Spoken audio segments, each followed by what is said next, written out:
The committee will come to order. We welcome our USTR, Jamison Greer here today for the annual hearing on the President's Trade Agenda. Members and the public have questions and concerns about recent tariff actions, and that's okay. We should think about tariff impacts and ask questions. Thoughtful and respectful debate on these issues is good and is why we call hearings like this one with the U.S. Trade Representative. And again, welcome. We need to think strategically about tariff policy, including how to minimize unnecessary costs on American families. I also recognize that although it is easy to see the costs arising from tariffs, it's also far more difficult to assess the cost of denied market access opportunities. Tariffs can advance American interests in market access. In the first Trump administration, we saw tariffs used to stop France from imposing discriminatory digital service taxes. Tariffs also forced China to discuss the systemic challenges between our two nations. Frankly, every enforcement action, whether it's a WTO dispute, a Section 301 investigation, or a preference program review, ultimately relies on the threat of tariffs to secure objectives. Accordingly, it's important to contextualize the tariffs in Congress, who will partner with us in that effort, and together we will enforce our rights, we will negotiate again, and we will expand opportunities for Americans.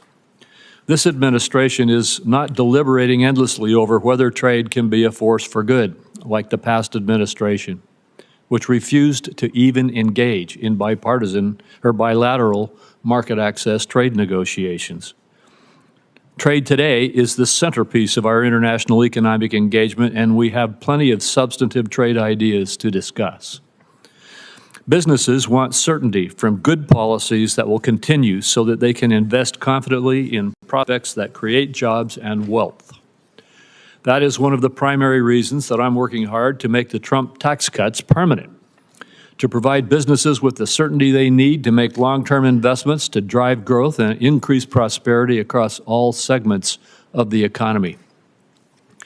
Contrast this kind of certainty and forward thinking on trade with that of the last 4 years, where the only certainty was that you were going to lose ground because your government fundamentally rejected free markets, free enterprise, and free trade. The last administration turned to industrial policy because it was certain that the free market failed in delivering what government planners believed was necessary for climate and social agendas. Indeed, China's central planners saw their own strategic thinking in the Inflation Reduction Act's approach of bestowing massive subsidies to stimulate investments that the market would not. We can restore faith in free markets by making it easier than ever to do business in America. The President's executive order last week to assist major investors to navigate our regulatory system efficiently is a good start. We plan to do more. The Biden administration provided us with only the certainty that in the face of a foreign government's discriminatory policies like digital service taxes, data localization, or other non-tariff barriers, it would not stand up for its citizens because it believed that the so-called right to regulate trumped the principle of free enterprise. Respectfully, democratic governments do not have rights. They exist to secure rights for their citizens. One immediately welcome change under the Trump administration appeared last week in the USTR's National Trade Estimate. Last year, the Biden administration deliberately cut from the estimate a number of discriminatory measures imposed on America by foreign governments because it sided with those governments over our citizens. This year's estimate is exhaustive because the administration carefully identified all of the ways that Americans lose out in the global marketplace. Finally, the validity of free trade will be seen again. The last administration did not pursue market access in its negotiations. Instead, it demanded governments to undertake a number of social and environmental commitments, even ones Congress did not approve of domestically. Not surprisingly, our partners did not put their trust in such negotiations. While tariffs inherently may be seen at odds with free trade, we must also acknowledge that many of our trading partners deploy barriers that have gone unchallenged for too long. Free trade, by definition, must be reciprocal. We do not have it if others can impose barriers on us unchallenged. Our failure to enforce our rights over the last 4 years lost a lot of ground for us. This cannot continue because what I am certain about is that American goods and services are innovative, high quality, and globally competitive. Senior administration officials say that a number of countries are coming to the table to engage with the USTR. We look forward to hearing about this engagement and the steps toward better opportunities for Americans. With that, I turn to Senator Wyden for his remarks. Thank you very much, Mr. Chairman. Mr. Chairman and colleagues, today's hearing on the President's trade agenda begins with American retirement funds, investors, and our economy in purgatory thanks to Donald Trump's plan to hike tariffs to levels not seen since before the invention of the automobile. Prices are continuing to increase. Markets for made in the USA products are slamming shut around the world. The U.S. economy has gone from the envy of the world to a laughingstock in less time than it took to finish March Madness. Through it all, Donald Trump and his advisors have yet to provide an understandable explanation, any explanation for what his tax hike on the American people is supposed to accomplish. And so this morning, I'd like to focus on one central question. What is the plan? In the last week, the White House has been all over the map when it comes to this question. There is no clear message of how the tariffs were determined, what they're supposed to accomplish, how long they'll be in place, whether they're a negotiating tool or a move to try and cut the United States off from global trade and usher in a new era of 1870s-style protectionism. In the days since Donald Trump announced his tariffs, the President and his advisors have repeatedly changed their stories on all of these questions. Last Thursday, Donald Trump said, quote, "The tariffs give us great power to negotiate," just after Secretary Lutnick and a top economic advisor told reporters the tariffs were not up for negotiation. Then the stories changed again on Sunday when the Secretary of Agriculture and the top White House economic advisor, Kevin Hassett, both said Trump's tariffs were bringing foreign countries to the table, hoping to negotiate new deals to cut tariffs. At nearly the same time, the Treasury Secretary was on TV Sunday saying the tariffs would remain in place for, quote, days and weeks. Asked if the tariffs were up for negotiation, the Commerce Secretary said Sunday, "The tariffs are coming." He announced it, and he wasn't kidding. The tariffs are coming. And yesterday in the Oval Office, Donald Trump said there can be permanent tariffs and there can also be negotiations. So again, this morning, what we want to know is what is the plan? The stock market is up a bit this morning on yet another round of rumors that Donald Trump might not go through with his full barrage of tariffs. Yet this weekend, Donald Trump retweeted a post on Truth Social arguing that Trump is crashing our economy and markets on purpose as a strategy to lower interest rates. Is it possible that's the plan? Tank the economy so wealthy people can borrow money more cheaply? We know that billionaires like Howard Lutnick and semi-billionaires like Scott Bessent won't mind paying more for groceries or gas. It's a drop in the bucket for them. But for families, higher costs are going to get hurt. Higher costs are going to hurt. The nonpartisan Yale Budget Lab predicts the tariffs will cost families $3,800 in the first year alone. In Mr. Greer's confirmation hearing, he argued that economic security leads to strong national security. Our country is getting the opposite with these pointless tariffs. Destroying the foundations of our economy is not only disastrous for workers and families, it makes our people less safe. So you look at Stellantis, the auto company, laying off 900 workers in response to the tariffs.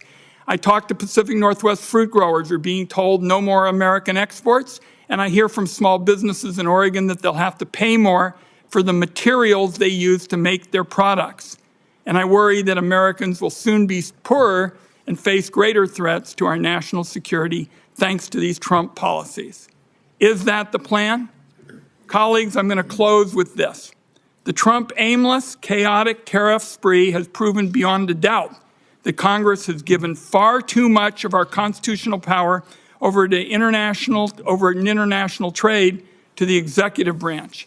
It is time to take that power back. On a bipartisan vote, 51 senators sent that signal last week by stepping in and passing legislation to lift Trump's reckless tariffs on Canada. Well, now Donald Trump has slapped tariffs on about 180 countries, and this is a big unforced error that requires a big response. So let me close with this announcement. Today, I am proposing a new bipartisan privileged resolution to end the latest crop of global tariffs that are clobbering American families and small businesses. Members on both sides of the aisle ought to know that this is a call to action, and Congress must step in to rein this president on trade. Thank you, Mr. Chairman. Thank you, Senator Wyden. And Ambassador Greer, you may now make your statement. Thank you. Chairman Crapo, Ranking Member Wyden, and members of the committee, I appreciate you taking the time today for this hearing. Last Wednesday, President Trump declared a national emergency in response to the large and persistent trade deficit that has built up in recent years. This deficit is driven in part by non-reciprocal tariffs, trading barriers, and other economic policies pursued by our foreign trading partners. The situation is urgent. President Trump imposed tariffs to address this emergency, and these measures are aimed squarely at achieving reciprocity and reducing our massive trade deficit to reshore production in the United States. This national emergency declaration and tariff action is the most significant change in U.S. trade policy since we allowed China to join the World Trade Organization. The American working class, in particular, has suffered concentrated losses from the so-called China shock and other adverse effects of past trade policy and the conditions that give rise to this massive trade deficit. You've heard some of these numbers before. The United States has lost 5 million manufacturing jobs and 90,000 factories since 1994. President Biden left with a $1.2 trillion trade deficit in goods, the largest of any country in the history of the world. The United States' share of world manufacturing output declined from 2001 to last year. In the fourth quarter of 2024, U.S. manufacturing as a share of gross domestic product was the lowest it had been in 20 years. During COVID, we were unable to procure semiconductors to build our cars or materials for pharmaceuticals and personal protective equipment.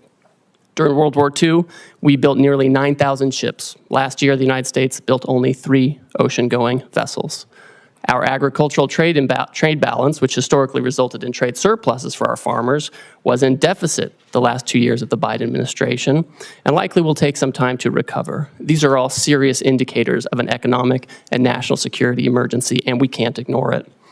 One important driver of these negative trends has been unfair, unbalanced, and non-reciprocal trade. This includes the effect of higher tariffs imposed by other countries on the United States, the effect of non-tariff measures that promote other countries' exports and obstruct U.S. exports, and other foreign economic policies favoring overproduction and degrading America's manufacturing capacity. And the lack of reciprocity is an important driver of our global trade deficit and with particular countries. So it's common sense to focus on these indicators. For example, the European Union can sell us all the shellfish they want, but the EU bans shellfish from 48 states. The result is a trade deficit in shellfish with the EU. We only charge a 2.5% tariff on ethanol, but Brazil charges us an 18% tariff. The result? We have a large trade deficit in ethanol with Brazil.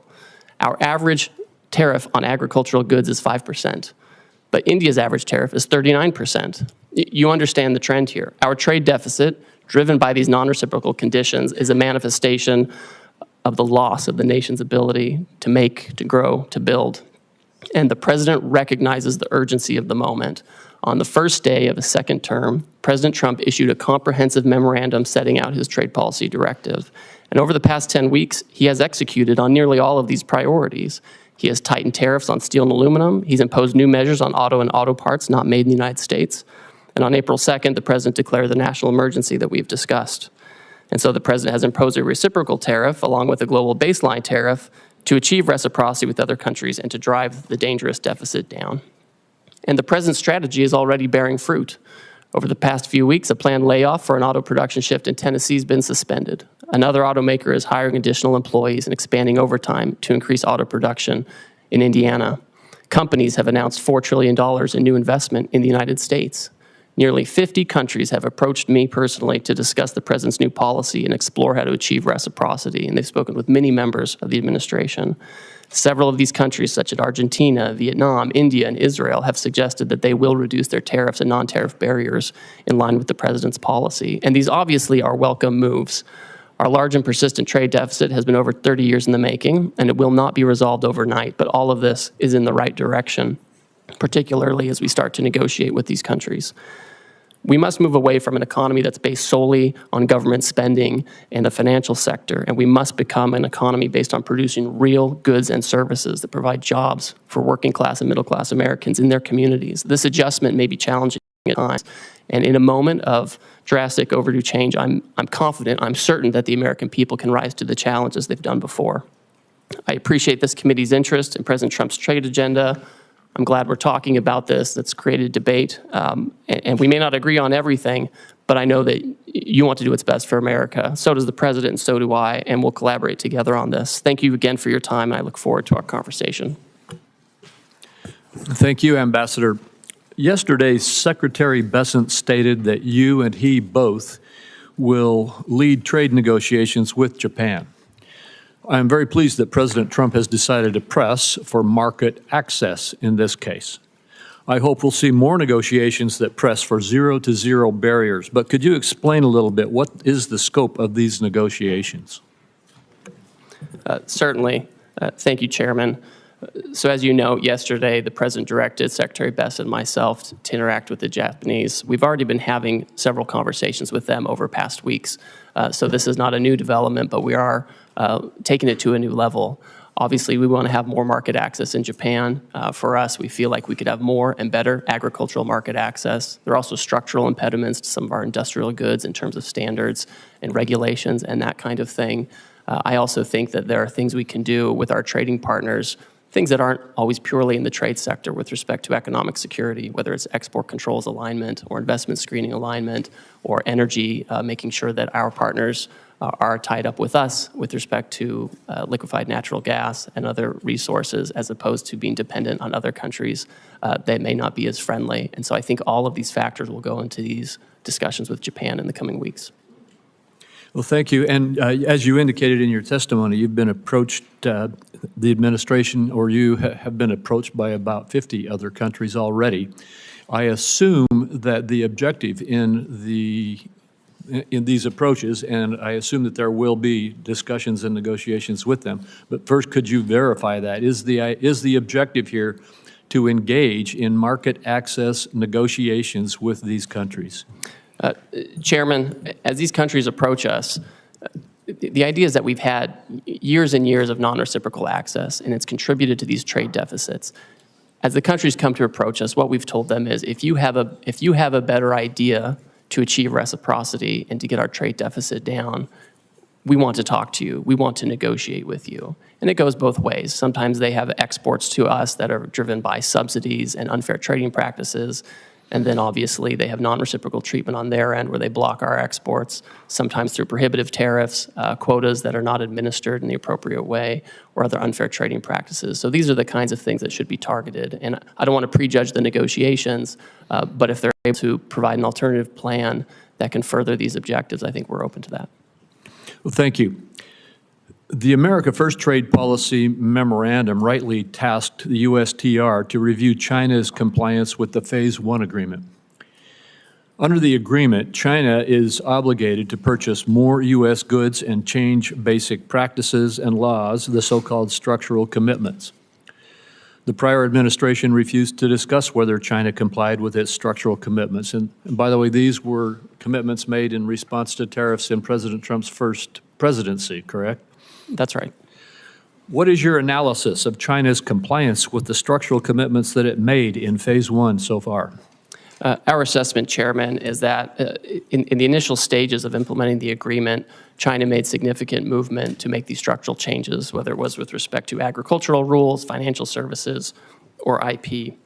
We found during the Biden administration there was little enforcement and little communication, and that the Chinese did not comply with this agreement in large part. I've had a call with my counterpart. I've communicated to him our feeling on this, that they have not complied with the agreement. And I think we're disappointed by this.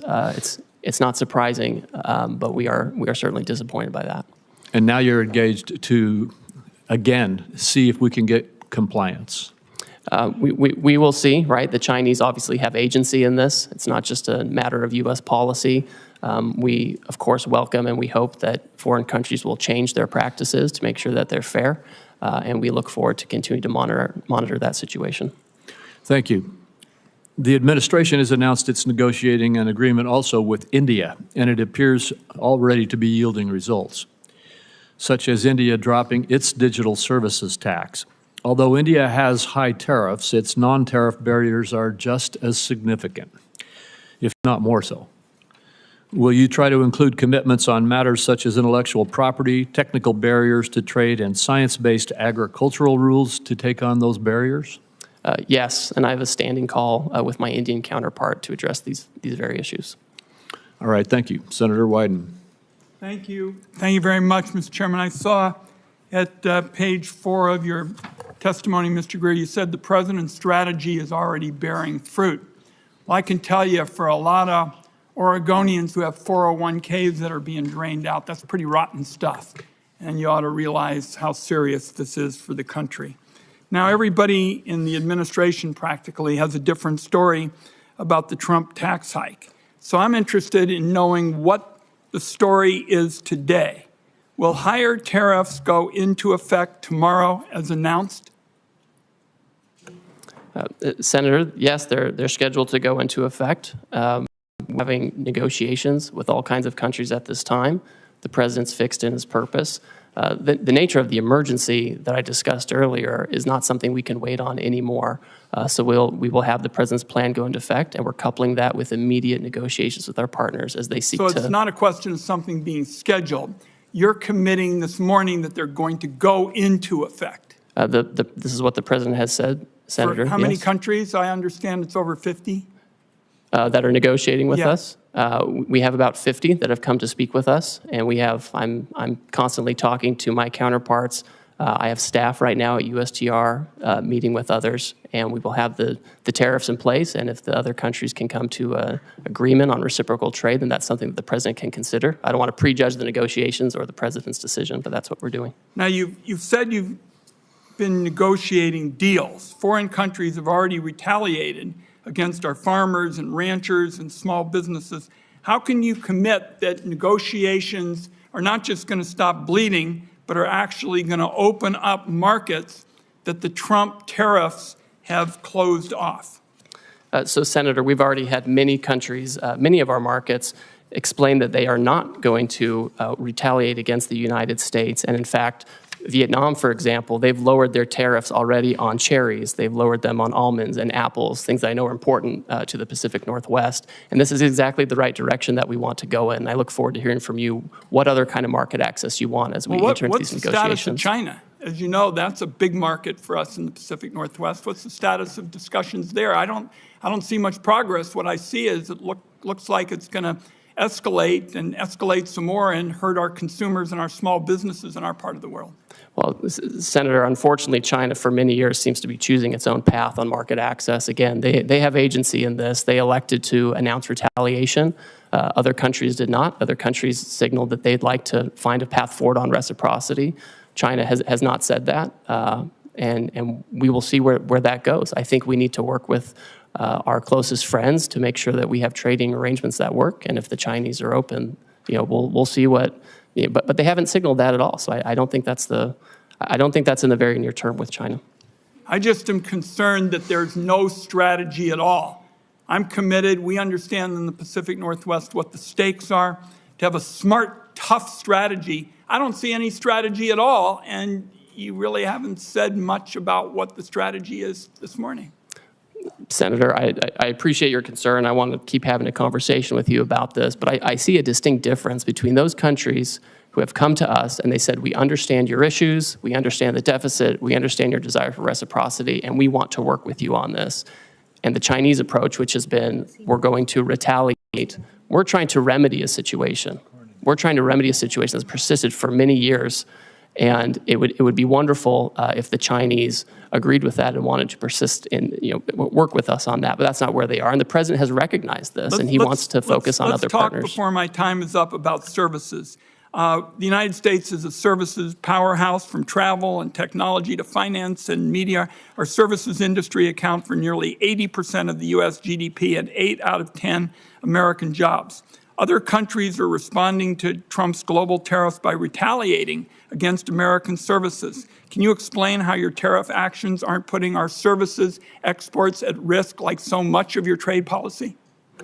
Senator and Chairman Crapo mentioned this. We had India already pull down a digital advertising tax that affected some of our most competitive tech companies. We're already in conversations with other countries that if they want to have reciprocal trade with us, that's something that we need to consider as well. And we expect them not to discriminate against our services companies. We have some of the most competitive in the world. I agree with you. And to me, that's part of this calculation. I wrapped up with the services question because it seems to me it's classic Donald Trump. Really good at talking about problems, even saying that there is some reason to go forward, identifying a problem, but pretty damn bad at fixing them. And there's going to be a whole lot of collateral damage in the process if you all continue with these trade policies in services and in other areas. Thank you, Mr. Chairman. Thank you, Senator Cornyn. Ambassador Greer, well, thank you for being here today. I know there's been a lot of discussion about tariffs, but would you just briefly discuss non-tariff barriers to trade? In other words, the barriers that countries put up to deny market access from U.S. exports into those countries that aren't tariffs per se. Yes, thank you, Senator. I have here in my hand a book that's become very popular in recent days. This is the National Trade Estimate on Foreign Trade Barriers, and the Office of the United States Trade Representative puts this together with input from civil society, unions, industry, business, small business. And this is 400 pages of all the non-tariff barriers that you're talking about. Just a few examples. India, huge trading partner, they restrict imports of ethanol for fuel use by using restrictive import licenses. These are the types of border measures that don't sound very sexy to talk about, and they don't make for a great soundbite, but these are the things that actually block our exports, where they have licensing regimes or they have fake science that they use to block our imports. Well, and just one example that seems to me to make the point is that our friends in Australia basically have put up barriers to the export of beef from the United States. My state, Texas, happens to produce a lot of beef cattle, and Australia basically denies access to its huge market, but not as a result of tariffs so much as non-tariff barriers to trade. Could you speak to that? Yes, Senator, and it's always surprising because we have a free trade agreement with Australia, and we would expect that we would have fair and reciprocal trade.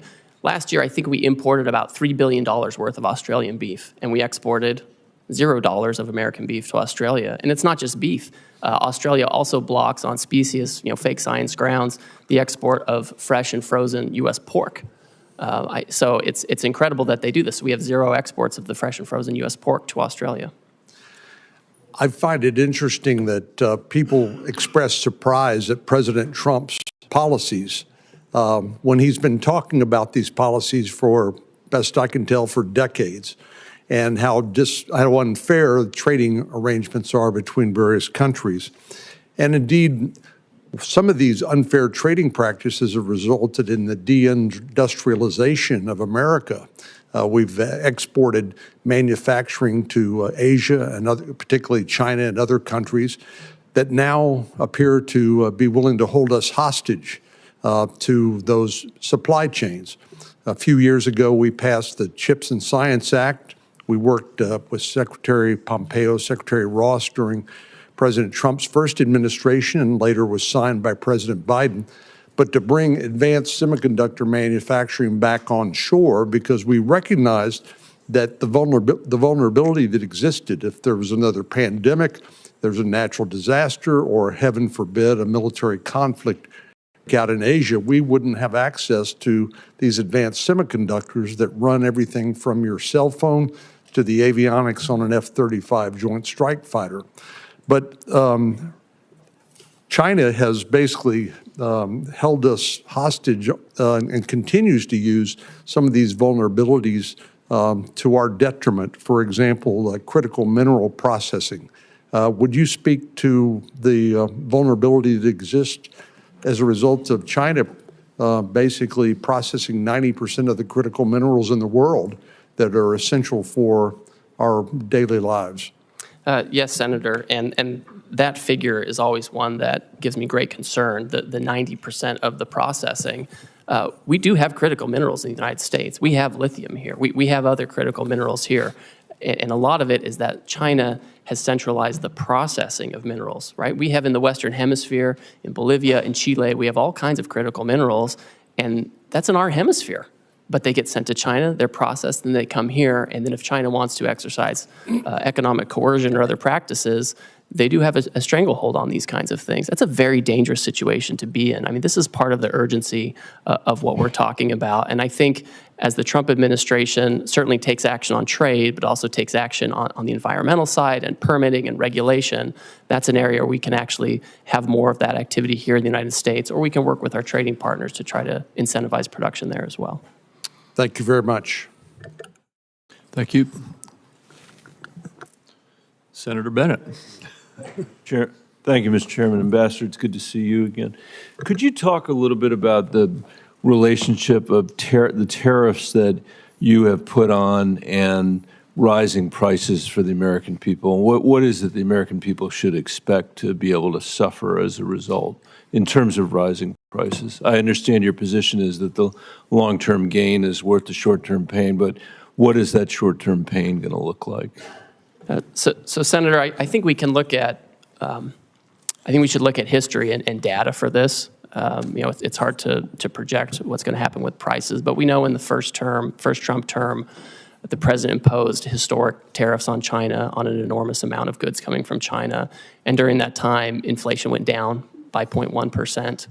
During the Biden administration, the historic inflation was not on imported goods or related to tariffs that President Biden put in place. It was related to, frankly, services, healthcare, education, et cetera. So I think there's not really a one-to-one on tariffs and price effects, and so many things go into price. I know you think I'm probably like dodging and weaving on this, but but I'm looking at data, sir, Yeah, and the data shows it's not one-to-one. I know you're smart enough to know that the likelihood is that prices are going to go up for the American people as a result of the tariffs that you put in place. Do you disagree with that? Oh, I mean, when you say that the American, in your testimony, that you expect the American people will bear the burden, or that, and I'm sure they will bear any burden on some level.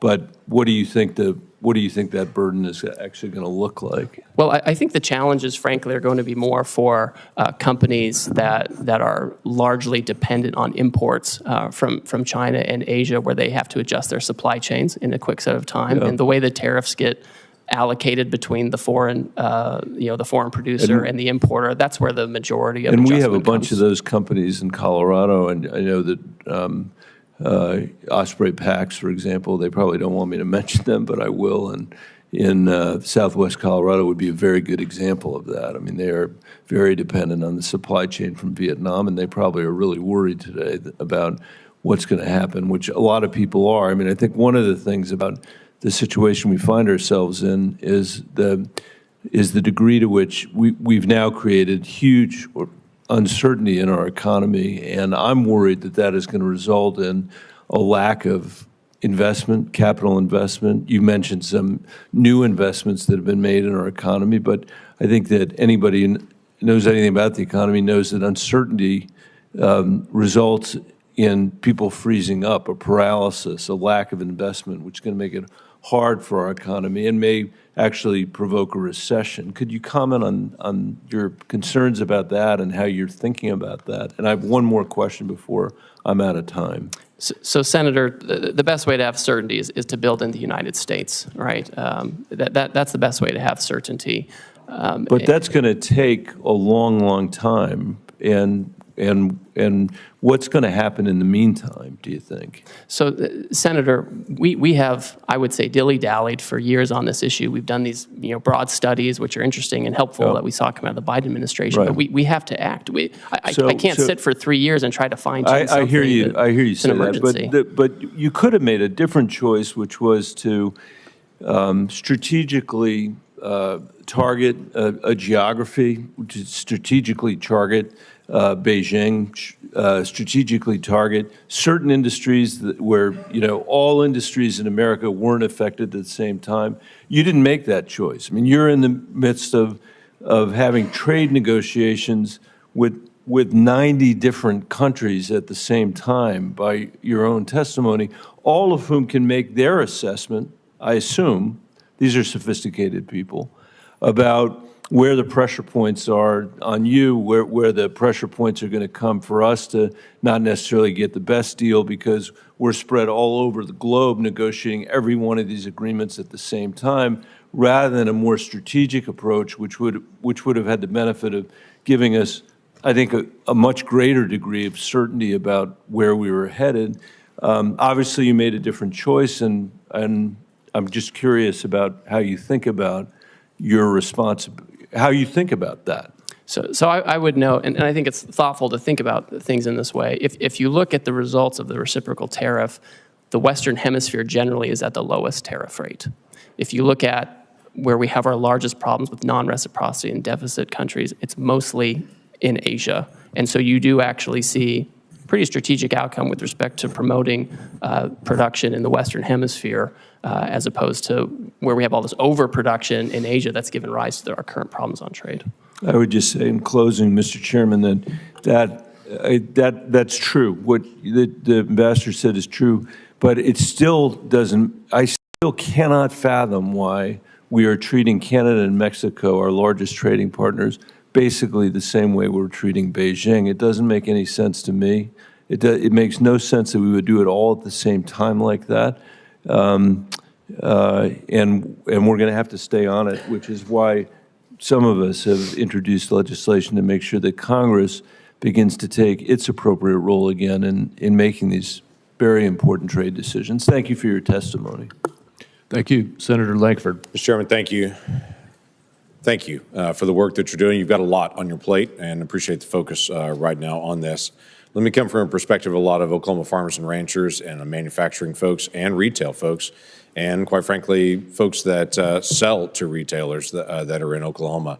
They've got several questions that they've actually sent to me pretty quickly, so I want to be able to bounce a few of those. The goal of this is to do more trade internationally, that the United States would be able to manufacture here or produce here and sell more internationally, and that we would have that opportunity to have increased market access. Is that correct? So, Senator, I think that's accurate, because when we're trying to get down a deficit and have more production here, necessarily part of it is making sure we're not getting too many imports that are driven by unfair trade practices, but also promoting our exports overseas. So then right now there's a lot of negotiations going on. There was a lot of questions for several days whether we're negotiating or not negotiating. I'm hearing from you pretty clearly today. We are open to negotiate. We're trying to be able to establish better trade agreements to be able to move forward.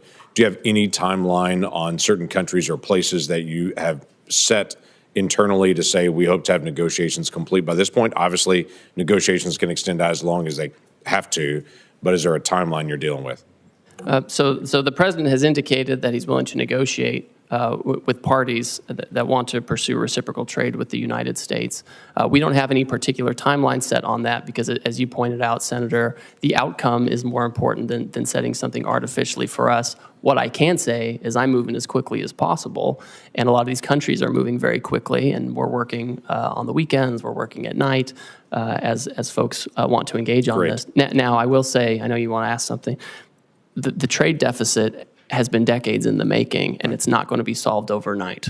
Right. Yeah, everyone understands that well, and everyone that I talk to is grateful that we're actually attacking the trade deficit issue and try to be able to bring down barriers to trade. They also want to get a timeline. Let me give you, for instance, I've got an Oklahoma company that several years ago spent millions of dollars to be able to move out of China. They moved into Vietnam for production because literally what they're producing, the parts were not created in America.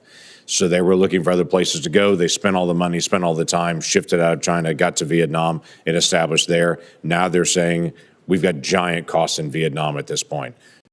So to renegotiate with every single retailer that they sell to, which is going to take a lot of time to be able to do it, what they're trying to be able to figure out is, do we hold on those negotiations and try to renegotiate with Walmart and Target and Costco and everybody else they're going to have to renegotiate with? Or do they press on with those negotiations now? If things are going to get resolved soon, they can pause. If they're not going to get resolved, they're going to have to renegotiate every contract again to try to figure out which way to go. So the time piece does matter to them. Senator, I understand completely, and Vietnam is one of those countries that understands that it is, frankly, one of the major targets of this action because their trade surplus with us is so lopsided. I think it's every $15 they export to us, we send them $1, and they remain closed to our exports where we can be competitive, agriculture, et cetera. But they've come to the table with an offer, right? We didn't go out and say, please come talk to us. They beat down our door and they want to talk about it. Good. I don't anticipate we're ever going to have equal trade with Vietnam. We're a much larger economy than they are, but bringing down the trade barriers would be helpful so that they would accept American products to be sold there. I think that's beneficial, but most countries in the world are never going to buy as much as we're purchasing because we just purchase a lot more from there. Another issue has come up about garment manufacturing. Obviously, this is a challenge. We'll have different pieces that are bought from different countries. We don't have a lot of garment manufacturing here in the United States. For those garment manufacturers that are here and for others, some in Oklahoma, they're asking me about exclusions and exceptions and how this is going to be handled to say, we can't buy it in America. This is the only place that's actually manufacturing it. I know long-term, the hope is to be able to have a more diversified, but in the short term, they don't have another option. How do you plan to handle that? Senator, the president has been clear with me and with others that he does not intend to have exclusions and exemptions, especially given the nature of if you have Swiss cheese in the action, it can undermine the overall point, which is to get rid of the deficit, achieve reciprocity. To my point earlier to Mr. Bennett, the Western Hemisphere countries have a much lower tariff than many of the Asian countries, and I've heard from textile manufacturers for many years that they would love to have a situation where Western Hemisphere textile and garment manufacturing is more competitive, and maybe we're setting up the conditions for that.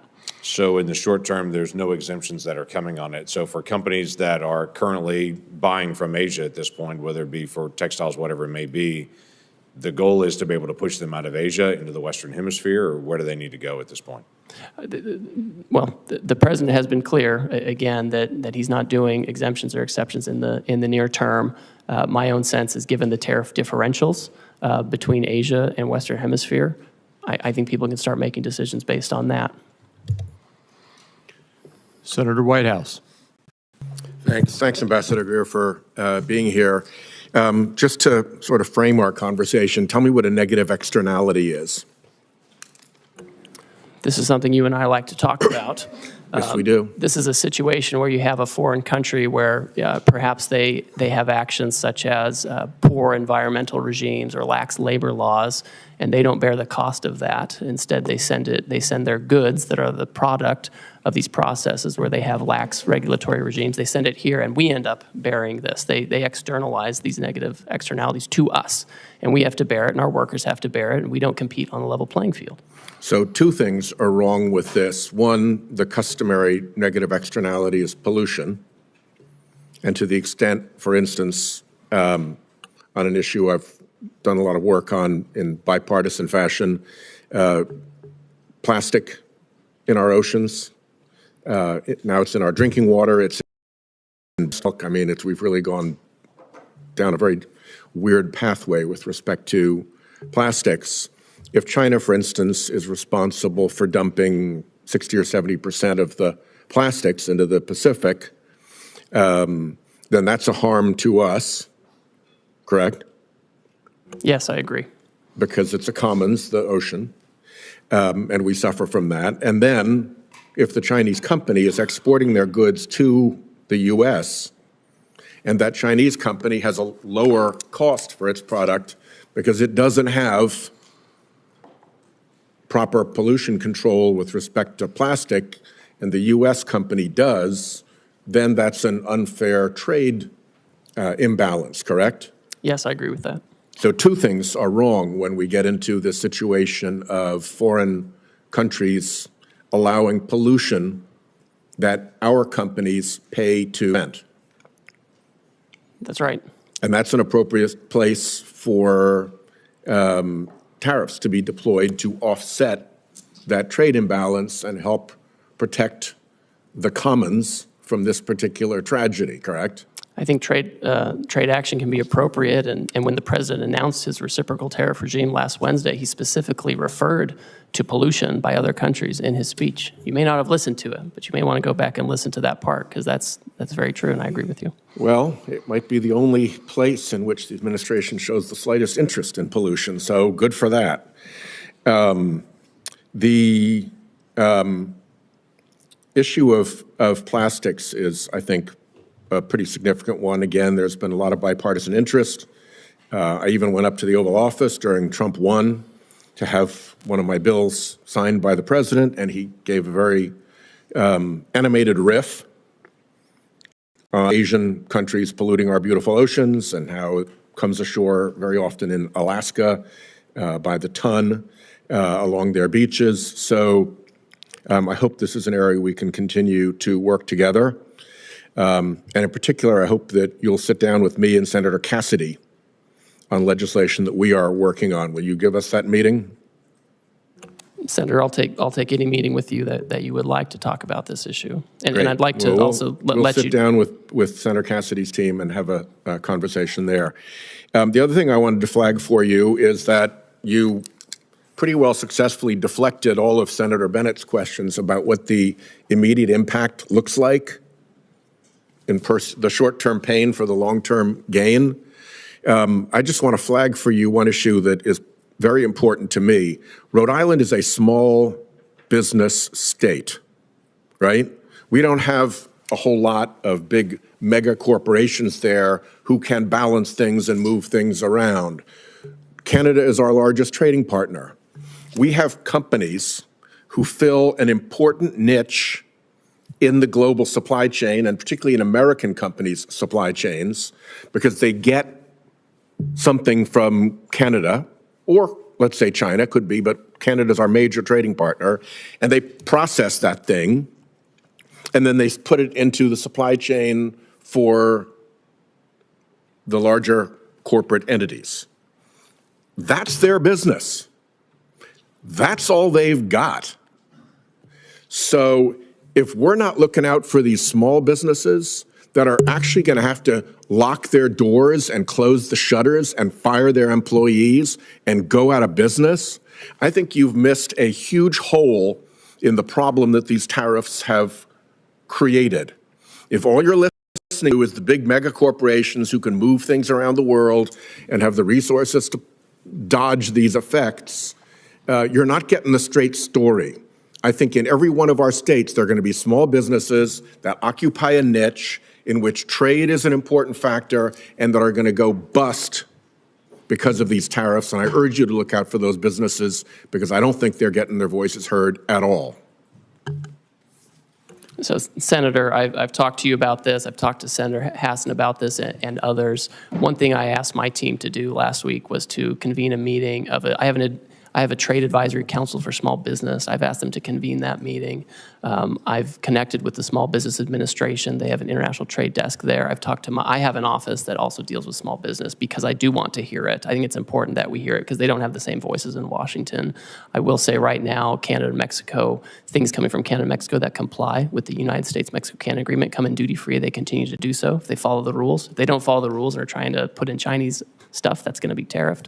But if they follow the rules, they're going to be getting the duty-free treatment they're due. Well, a small business that has gone broke is not very amenable to a meeting. They don't exist any longer. Senator Hassan. Thank you, Mr. Chair and Ranking Member. Good morning, Ambassador Greer. Thank you for being here.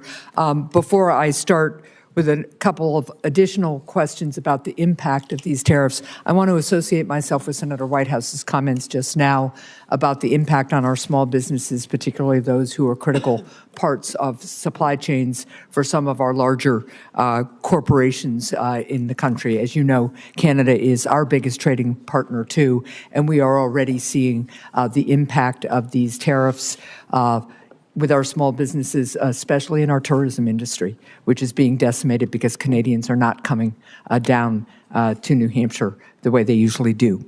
Let me ask you about a couple of other things. President Trump's tariffs have made almost everything that families buy more expensive. The president imposed a 10% national sales tax on all imports into our country and an even higher sales tax on imports from more than 50 countries, including our allies like Canada. This is the largest tax increase in over half a century, and it's going to cost the average American family $3,800 a year. Their morning cup of coffee will cost more, so will new shoes for their kids, and so will fresh fruit. So my question to you, Ambassador, is how much revenue from the president's national sales tax will be used to give tax breaks to billionaires? So, Senator, as you know, any kind of tariff revenue that comes in to the United States government, it goes to the Treasury, and Congress will decide what happens to that money. Obviously, the president wants to have a very competitive tax policy that's good for everybody. That was part of why he had such a successful economy in the first term, is he married trade action with good tax policy to have $7,000 an increase in real wages over that time. Well, let's let's be really clear. The president, besides the contradictions in the way he talks about the purpose of his tariffs, the president's made very clear that he sees tariffs as a way of increasing revenue.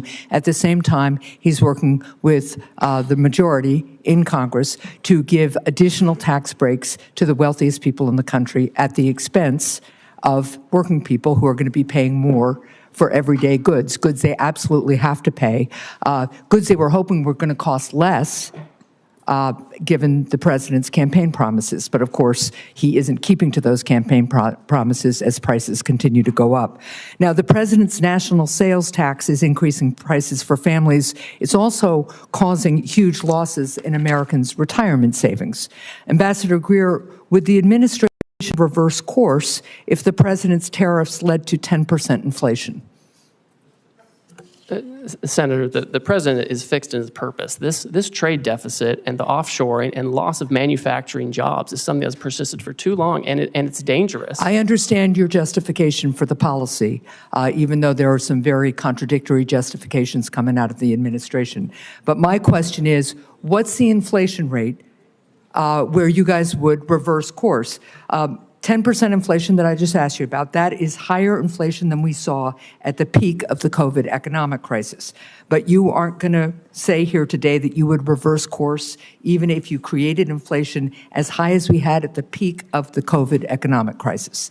I think the most serious inflation we saw was during the Biden administration. When we did tariffs in the first term, inflation went down. I just don't. It's not going to be a one-to-one. Inflation about how much money you're putting into the supply. Well, let's just be really clear that the Trump administration is here today to say that even if inflation hits Americans' pocketbooks at 10% because of these tariffs, then the Trump administration is still going to go charging ahead. So, Ambassador, would the administration reverse course if the president's tariffs caused a 50% stock market crash, which would hurt Americans' retirement savings even more than they've been hurt in the last 10 days or so?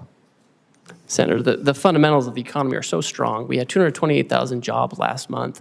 We have 9,000 additional manufacturing jobs from the month before. So your answer is even if the stock market crashes 50%, which is how much the stock market crashed in the Great Recession, you're not going to say here today that you would reverse course even if you crash the stock market and harm retirement savings as drastically as happened during the Great Recession in 2007. Senator, your hypotheticals are not consistent with the history we have seen with the use of tariffs. My hypotheticals are based on the fact that a lot of Americans are looking at their 401ks today and wondering how much of a lifestyle change they are going to have, or whether they're going to be able to retire when they plan to, because of the recklessness and haphazard nature of the Trump administration's imposition of tariffs. Nothing was thought out about this. This has been a haphazard, incompetent effort, and it's showing. Thank you, Mr. Chair. Thank you. Senator Cassidy. Hi, Mr. Greer. Thank you for being here. When I speak to my rice people and my shrimp people back home, they say that the tariff barriers and the subsidies by other countries for those products are so much that it is putting some of our shrimpers and some of our rice people either out of business or in incredible financial binds. And so the fact that the president is attempting to address these as well as the non-tariff trade barriers is incredibly important. Let me first say that.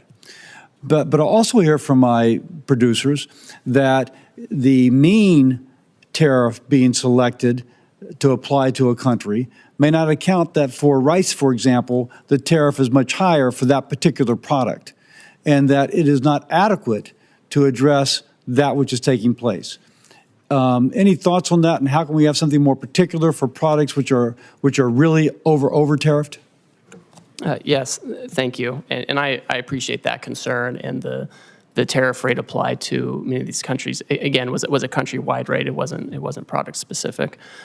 My sense is if countries come to us and they expect to have some kind of a different plan, they will need to change these things, right? And they will have specific products, specific barriers that they would have to address, right? Or else, the president, again, he's fixed his purpose. He wants to see production back here. He wants producers doing well.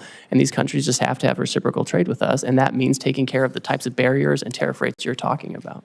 So it sounds like you, one of the things I think they want to know is that since shrimp might be a relatively small part of trades with some of these countries, that the interest of, for example, shrimp will not be sacrificed in part of a greater whole.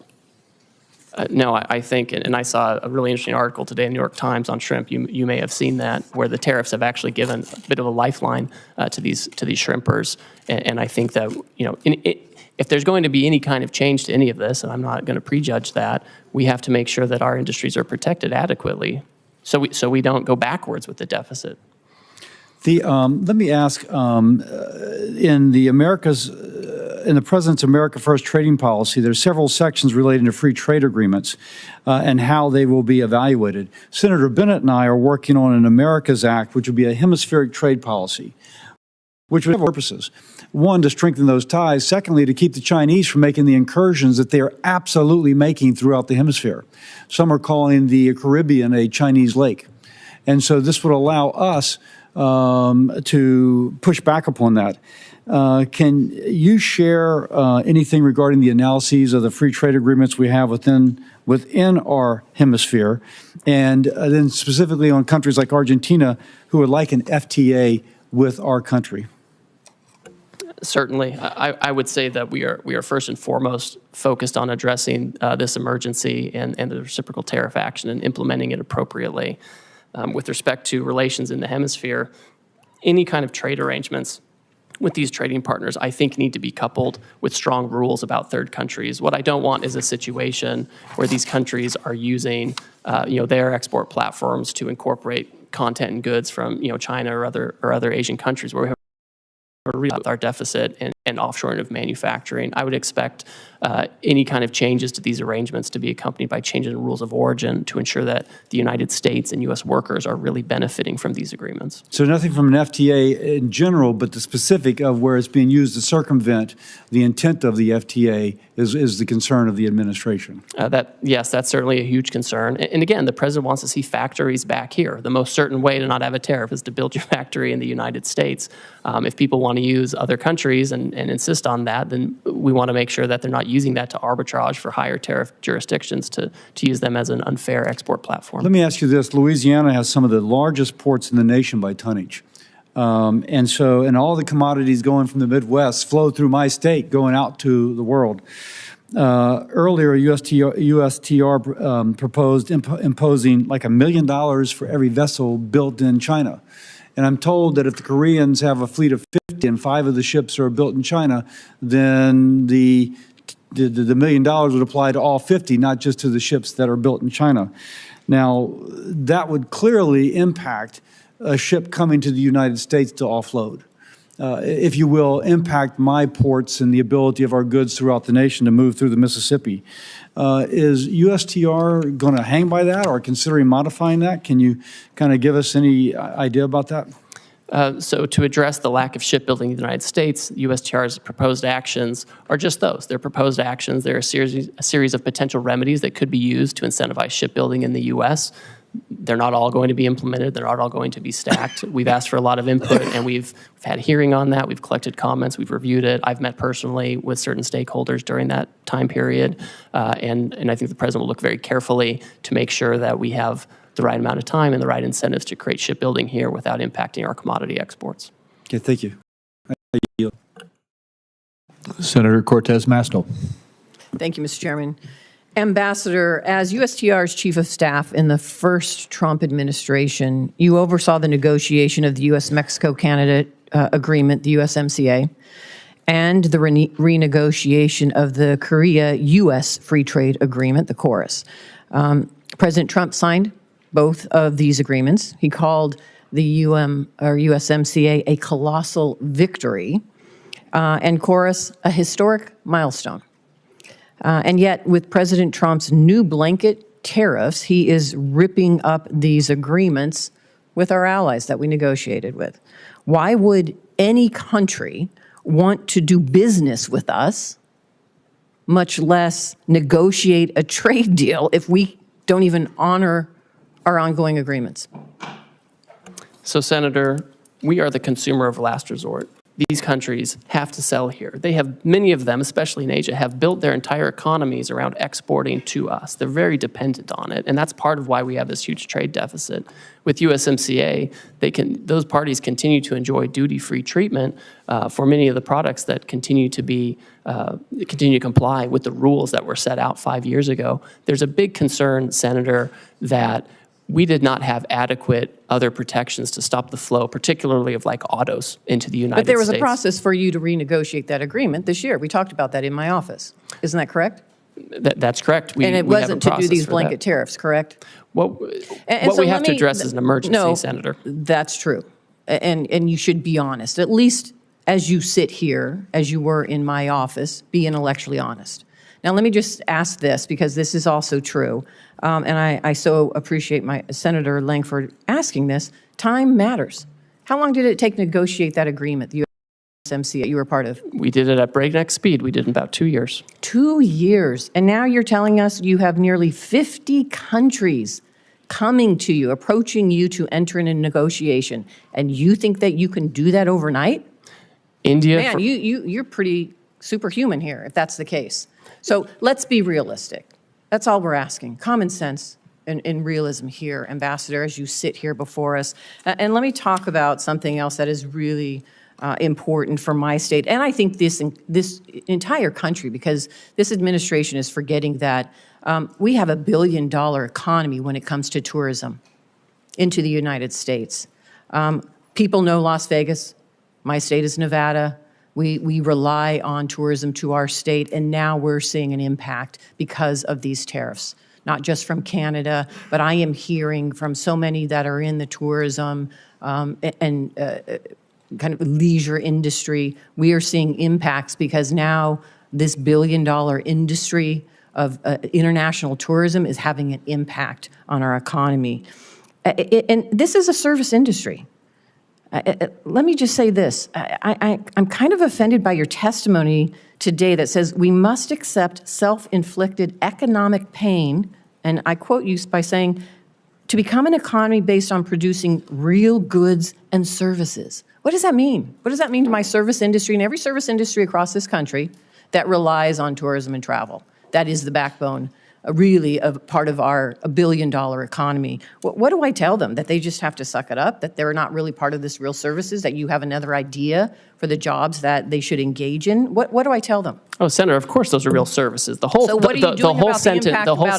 What are you doing about the impact of international tourism and now these blanket tariffs having a negative impact? What are you doing to address that? The whole sentence, Senator, said that we need to get away from government spending as funding our economy and financialization, and we need to move to real goods and services, including the tourism you're talking about. So It's what are you doing incredibly to impact the important. negative impact of tourism right now? Well, one thing I'll say is we can't have the status quo, right? I keep hearing that we should have, essentially what I'm hearing is we should have the status quo. We should keep the $1.2 trillion trade deficit that Biden left us with. I'm asking you, and I don't think that's adequate. what are you doing in this administration to address now the impact that you're having with these blanket tariffs, not targeted tariffs, blanket tariffs, on international tourism that is a big impact to our economy? What are you doing to address that? Well, Senator, as we're talking to all of these countries, we are talking about services. We are talking about making sure that we can export services to other countries. A lot of those that we export are, we have Well, let digital me say I only have services, so all much kinds time, of and trade. apparently you're not. So here's what I would like, because you haven't thought about this, and the administration hasn't really thought about it, because I haven't heard anybody talking about tourism. So why don't you come talk to me in my office, and let's talk about and put a plan together, because these blanket tariffs are having an impact on tourism in my state and across the country. Senator, I'm happy to instead come of talk just to you. defending it, why don't you just come sit down with some of us and try to address the concerns that we are seeing and feeling in our states that this administration has not taken into account? I'm happy to come speak with you. Thank you, Senator. Senator Grassley. Ambassador Greer, thank you for being here. I've made very clear throughout my public service that I'm a free and fair trader. The Constitution gives Congress the authority to regulate interstate and foreign commerce. I believe that Congress delegated too much authority to the President in Trade Expansion Acts of 1962 and Trade Act of 1974. That said, I support President Trump's agenda to lower tariffs and non-tariff barriers other countries impose on American goods. I support President Trump's agenda to get a better deal from China and other countries for our farmers and manufacturers. In fact, even back in 2003, I sent a letter to the Chinese Minister of Commerce at that time pointing out China's failure to live up to its WTO obligations. And then I went further in 2018 when I was on Senator Daines' Codell. I told top Chinese leaders I made a mistake supporting China in the WTO. That's why during the first Trump administration, I was supportive of President's agenda to get fair trade with China. At the time, I raised alarm bells when tariffs are used. We all know agriculture is usually the first place of retaliation. In response to Chinese retaliation to tariffs, the first Trump administration set up the Market Facilitation Program for farmers, which gave direct payments to farmers affected by the tariffs. This helped farmers weather the short-term impact of trade retaliation. But as you know, farmers still overwhelmingly want to get their money from the marketplace and not from a government check. So far in this administration, we've seen even more sweeping tariffs, with some countries already retaliating agriculture, including China. I have been very vocal in my wait-and-see approach to these tariffs because I believe President Trump and you, Mr. Ambassador, are using them to get fair trade for Americans with many countries. If that's not the case, level with me.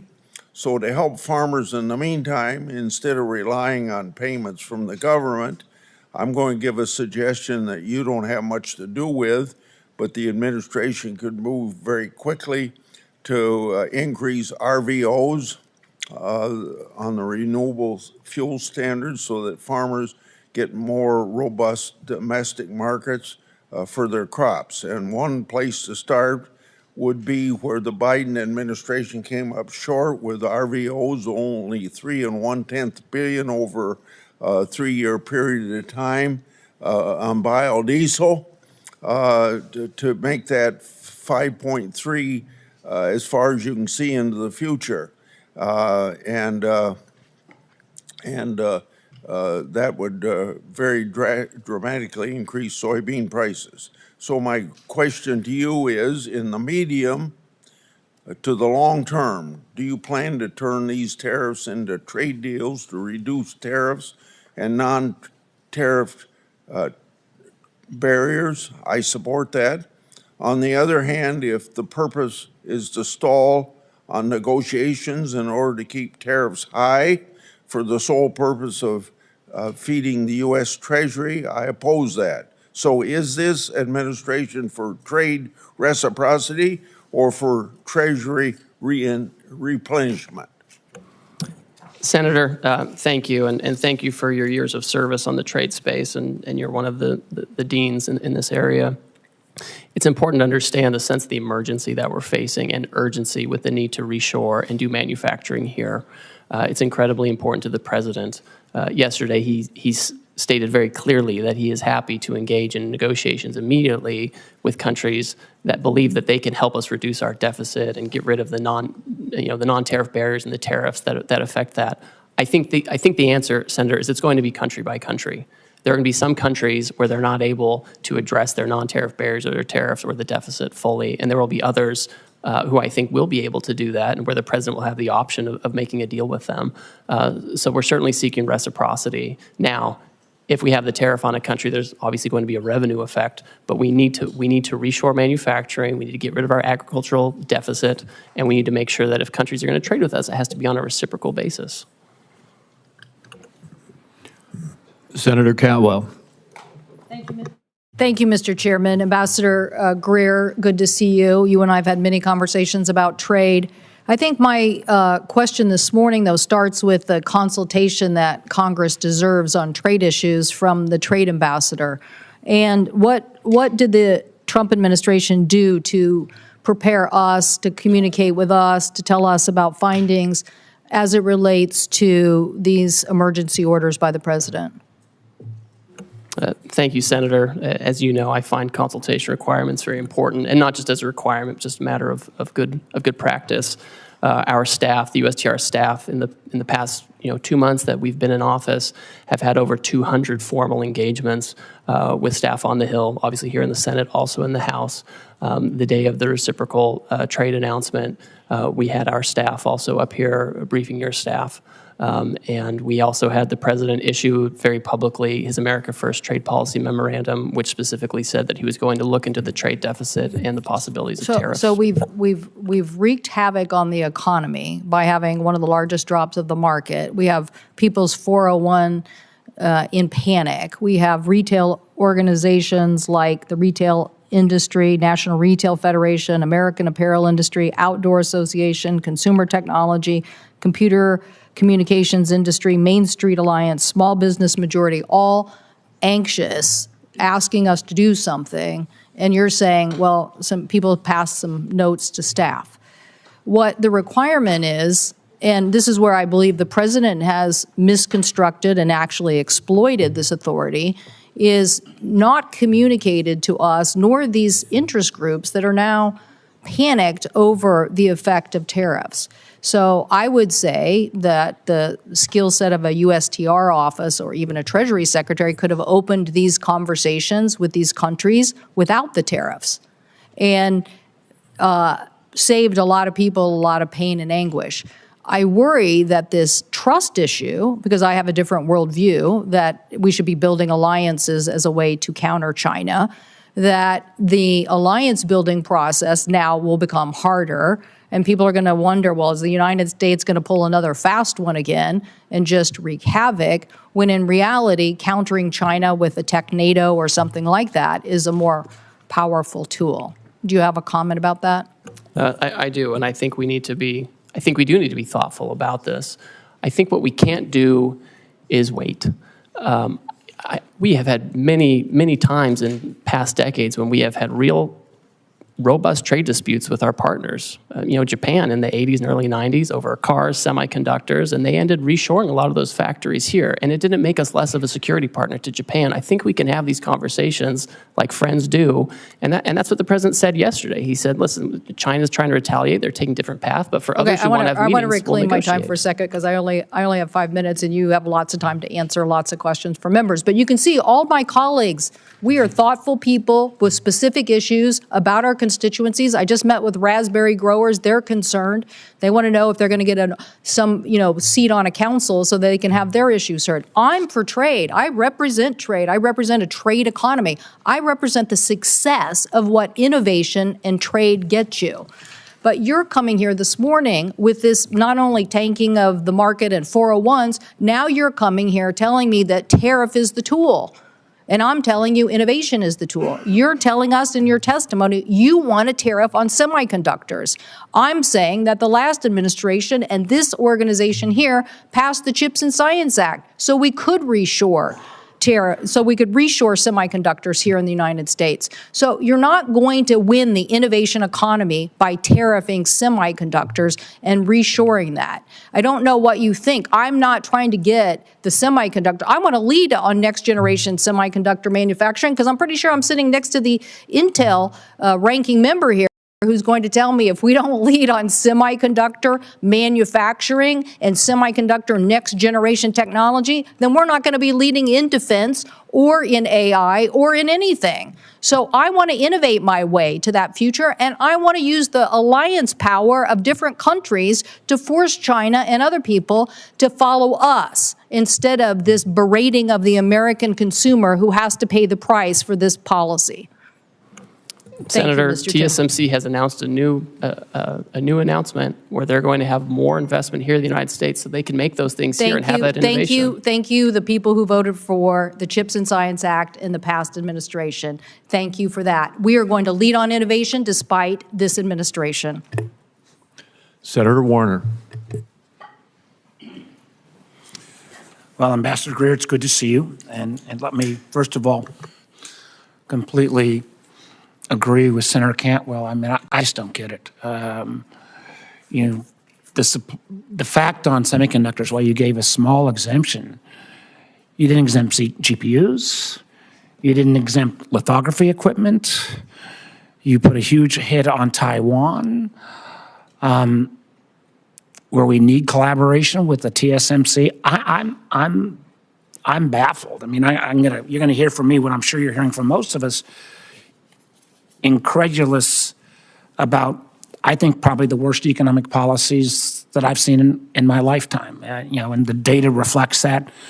A global tariff of 10 to 50%, on almost every worldwide country. Although, I will note from my Republican colleagues, you'll be probably glad to know that Russia didn't get a tariff increase. I believe that when all these global tariffs go into effect, I think most of them as of midnight tonight, tariff rate will be approximately 23%, highest since 1909. I believe that'll translate into the largest tax increase since 1968. We've seen the numbers of about $4,000 per family cost. Since Inauguration Day, more than $11 trillion has vanished from the market. And I will acknowledge that we got a little blip today, but I just talked to one of the senior folks in Wall Street, and he described today's market as a good day in hospice. I wouldn't use his name because, there are no good days in hospice, but that's kind of how I feel. And again, I know you guys are supposed to know more than all of Wall Street, but when every firm says, we're going to see increased chance of recession, and I've met you, Ambassador Greer, I think you're a guy, but I don't think just because this is the way Donald Trump wants the world to be for the last 40 years that he can simply will it into happening. In my state, the Port of Virginia accounts for $124 billion in trade. That amounts to about 500,000 jobs. Those are all up for grabs now. We got 800,000 small businesses in Virginia. These tariffs are going to wallop them. I had last week a guy in from a local brewery in Alexandria. The owner's name is Bill. He's got a triple whammy. He gets his Pilsner from Canada. He gets his bottle caps from Mexico. He gets his kegs from Germany. So already, even in advance of these all kicking in at midnight tonight, he's laid off 10% of his staff. Even if the president flips on all this, he's not bringing folks back. I mean, candidly, I had another guy in from who makes bourbon and sells a lot to Canada. He thinks it'll be a cold day in hell before the Canadians start buying American bourbon again, simply because our trust relationship has been broken. So I guess the first question I want to give, I'm trying to figure out what would be a question that maybe folks haven't asked. Let me ask you on this one. Australia is one of our strongest allies. We have the AUKUS relationship, which is key to their national security. It's key to our industrial base, so we can continue to build subs. Terribly important.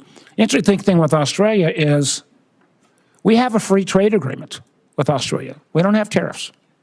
We even have one of the few industrial countries, we have a trade surplus with Australia. So Ambassador Greer, can you explain to me how it helps America's national security or our trading balance when we have, and I loved your fancy Greek formula, which was basically bad math on steroids formula, how with the trade surplus, with this strong relationship, Australia got hit with a 10% tariff as well? Senator, Australia has the lowest rate available under the new program. They ban imports of American beef and pork. Ambassador, excuse me. There is a trade. We already have a free trade agreement. We have a trade surplus. So getting the least bad, why did they get whacked in the first place? We're addressing the $1.2 trillion deficit, the largest in human history that President Biden left us with. We should be running up the score in Australia. Ambassador Greer, answer the question on Australia. They ban our beef and pork. We have a trade surplus with Australia. We have a free trade agreement. Why? They are an incredibly important national security partner. Why were they whacked with a tariff? Senator, despite the agreement, they ban our beef, they ban our pork. They're getting ready to impose measures on our digital companies. It's incredible. With your Greek letter formula, the fact that we have a trade surplus. We have a global tariff on everyone. We're trying to address the $1.2 trillion deficit that Biden left us with. I think that answer, sir, you're a much smarter person than that answer. The idea that we are going to whack friend and foe alike, and particularly friends, with this level is both, I think, insulting the Australians, undermines our national security, and frankly makes us not a good partner going forward. The lack of trust from friends and allies based upon this ridiculous policy that goes into full effect at midnight tonight is extraordinary. I go back to what the market believers believe today is happening. A good day in hospice. I'm afraid if we keep these tariffs in effect, we're looking like an economy that will be in hospice. Thank you, Mr. Chairman. Senator Daines. Mr. Chairman, thank you. Ambassador Greer, welcome to Capitol Hill. I share the President's determination to end these unfair trade practices, whether they are tariffs or non-tariff barriers. I hope we can avoid an all-out trade war. A trade war will mean higher prices for the American consumer, because I think we could do a little thought exercise at the moment. Who pays these high tariffs? In the short, medium term, it will be the consumer. It'll be the consumer. And so I'm worried about the inflationary effect. I'm worried if there is a trade war, that we're going to have markets shutting down for American farmers, ranchers, and manufacturers. I'll give you an example of that here in a moment. But I'm encouraged because the President's announcement has gotten the attention of a lot of countries. I was encouraged to see Kevin Hassett this morning talking about negotiation occurring, looking at President Trump's latest posts on Truth Social, the fact that we've got Koreans now coming to the United States, literally dispatched to engage with us to lower these barriers, tariff and non-tariff, the Japanese, and some 70 countries now that want to come and work and address the issues of the barriers for American companies, American producers doing businesses in their countries with 95% of the world's consumers outside the United States. Critically important. So this is very encouraging. I think that's in part why we're seeing the rebound today in the equity markets, because there's hope that these tariffs are a means and not solely an end. And if that's the case, I think we're on a really good path with this kind of tough tough position we're taking to actually solve some of these problems in barriers in trade that have been lingering for decades. Trump is taking bold leadership to address it, and I'm hoping for a good outcome. My hope is this is a sign of things to come, that these countries will offer major concessions and make historic trade deals with President Trump. Ambassador Greer, I encourage the administration, encourage you to use this opportunity to secure better terms with our partners, with our allies, to protect and grow American jobs, to grow access for our American farmers, our ranchers, our manufacturers, and American families. 3 weeks ago, I was in Hanoi and met with General Party Secretary Do Lam, the highest ranking official in Vietnam. And then I went to Beijing and met with high-ranking Chinese officials, including the Premier Li Qiang.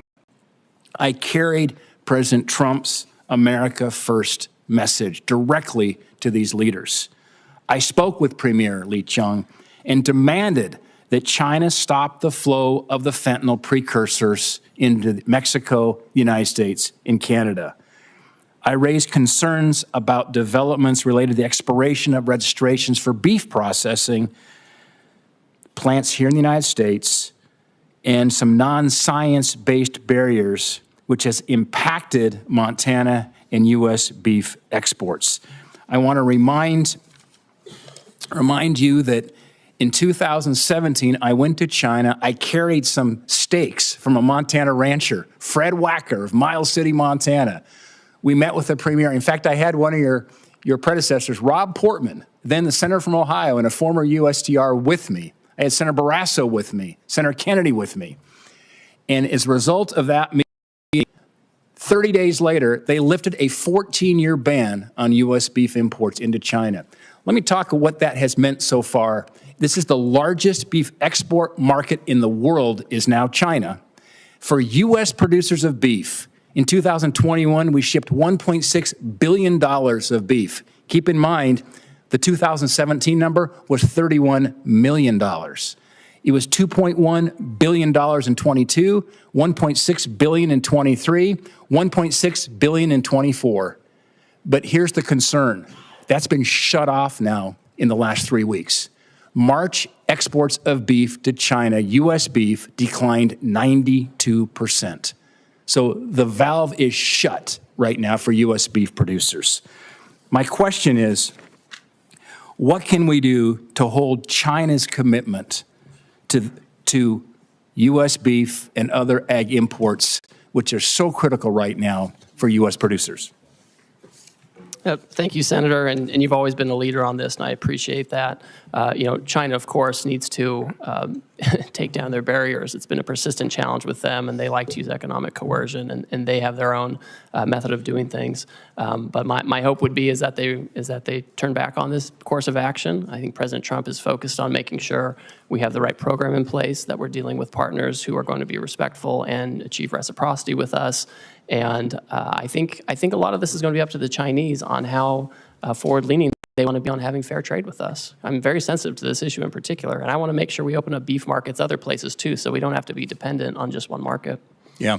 Well, Ambassador Greer, I'm encouraged by the negotiations that are going on as we speak with Japan, with Korea, with some 70 countries who want to now reduce their tariff and non-tariff barriers. This could be absolutely a monumental moment in trade for the United States, and Godspeed. Thank my colleague. Next is Senator Young.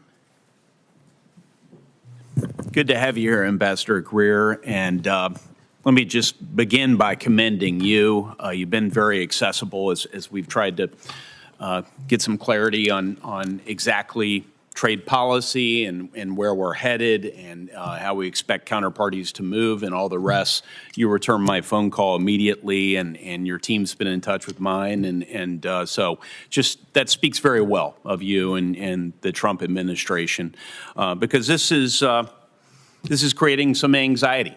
This current tariff posture among some of my constituents.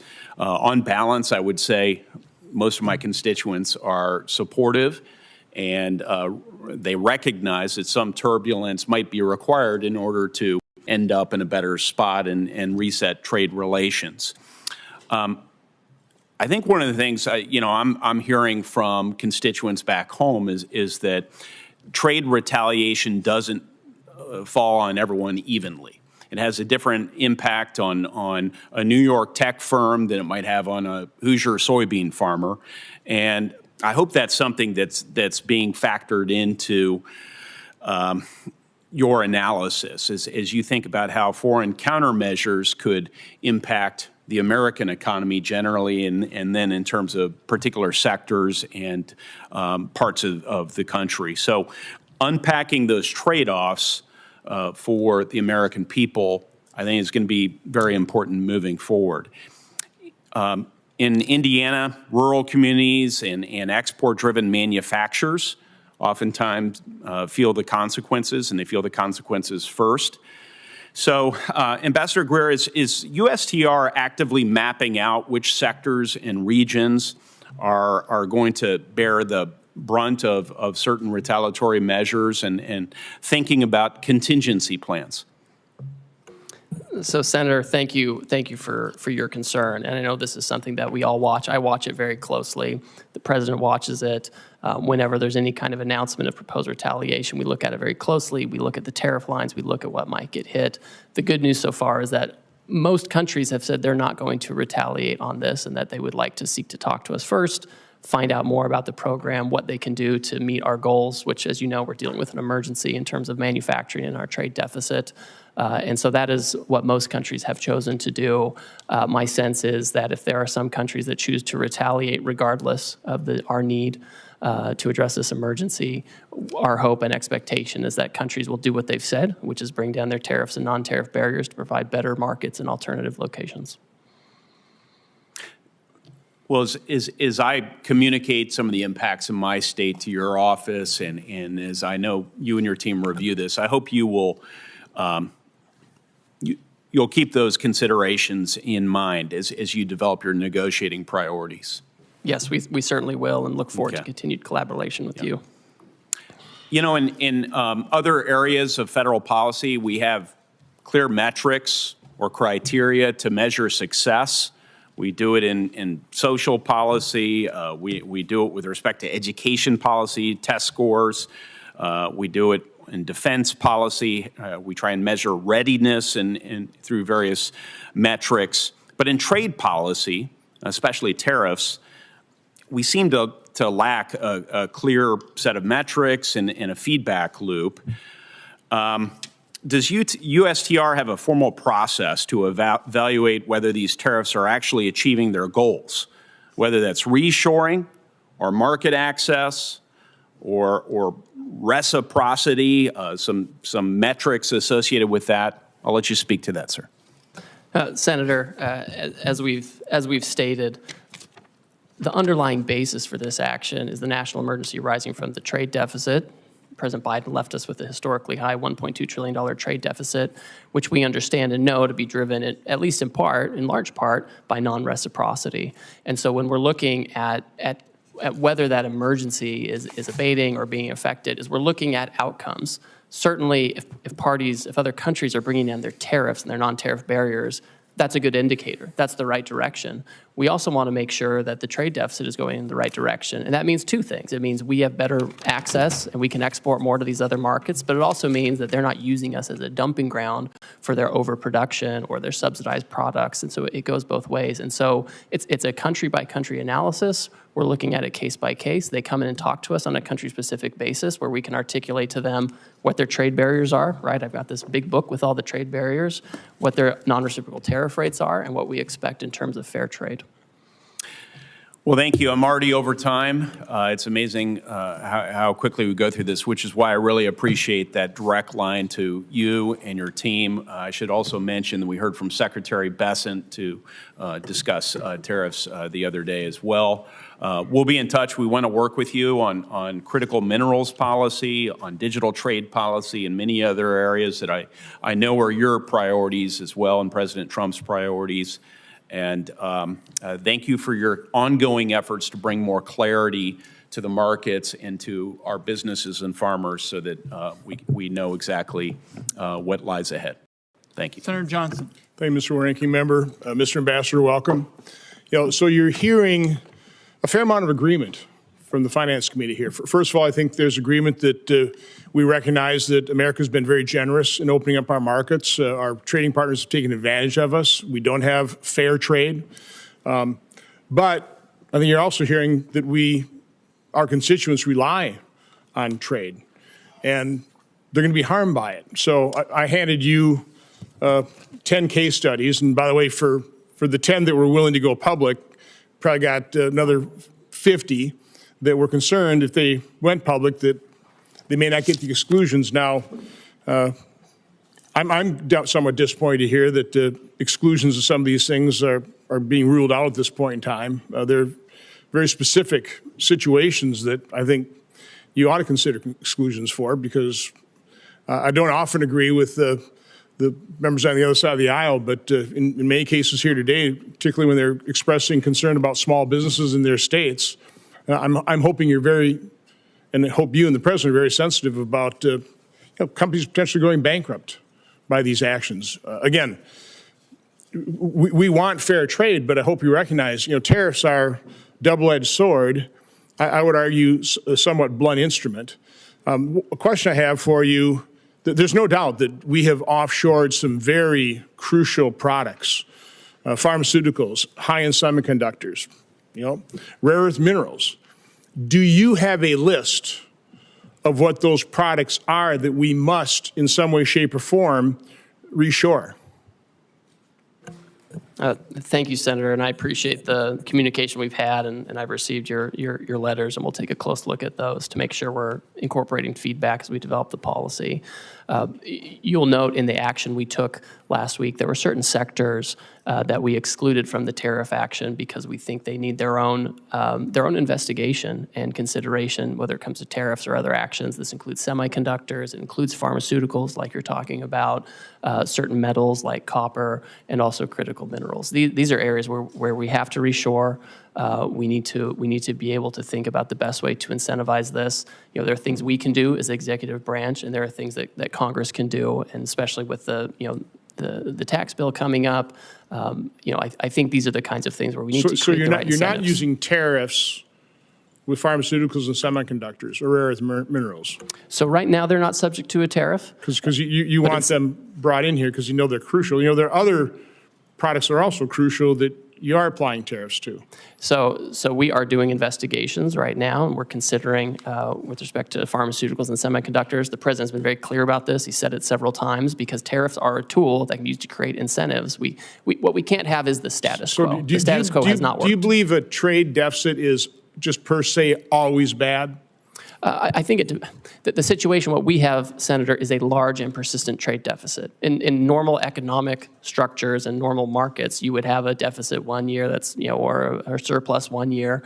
But what we have is a structural, persistent, and growing deficit.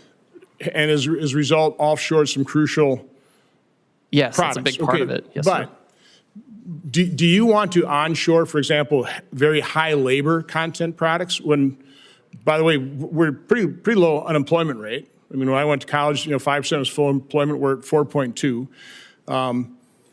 I've been in manufacturing since late 70s. You couldn't hire enough people in manufacturing back then. Situations even got worse. So I would argue that I'm far more concerned about our budget deficit of $2 trillion. And I realize the trade deficit, we have problems with that. But I think a bigger problem is we don't have enough workers.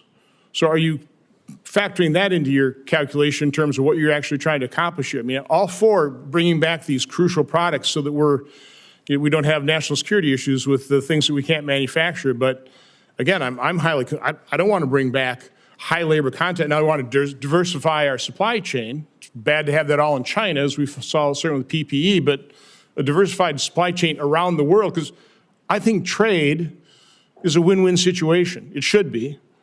What are your comments on that? So I think when it comes to workers, so first of all, we have about 2 million discouraged workers right?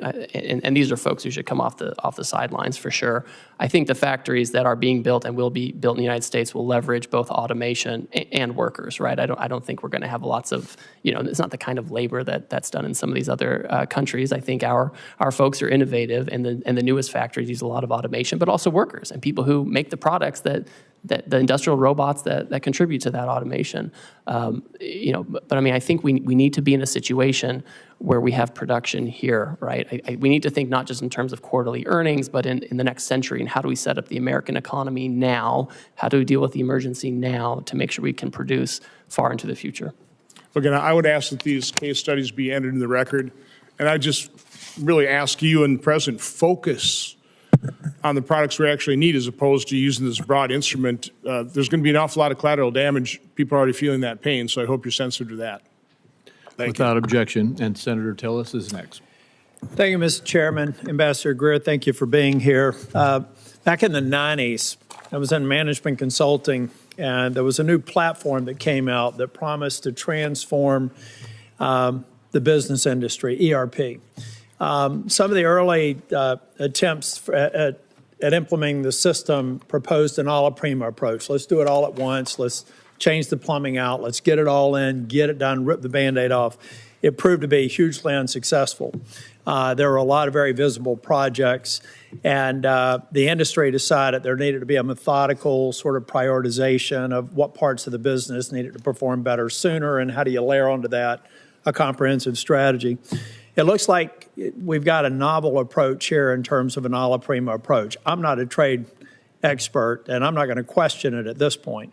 I do have a question about, at the end of the day, the other thing in management consulting we like to focus on is this concept of one throat to choke.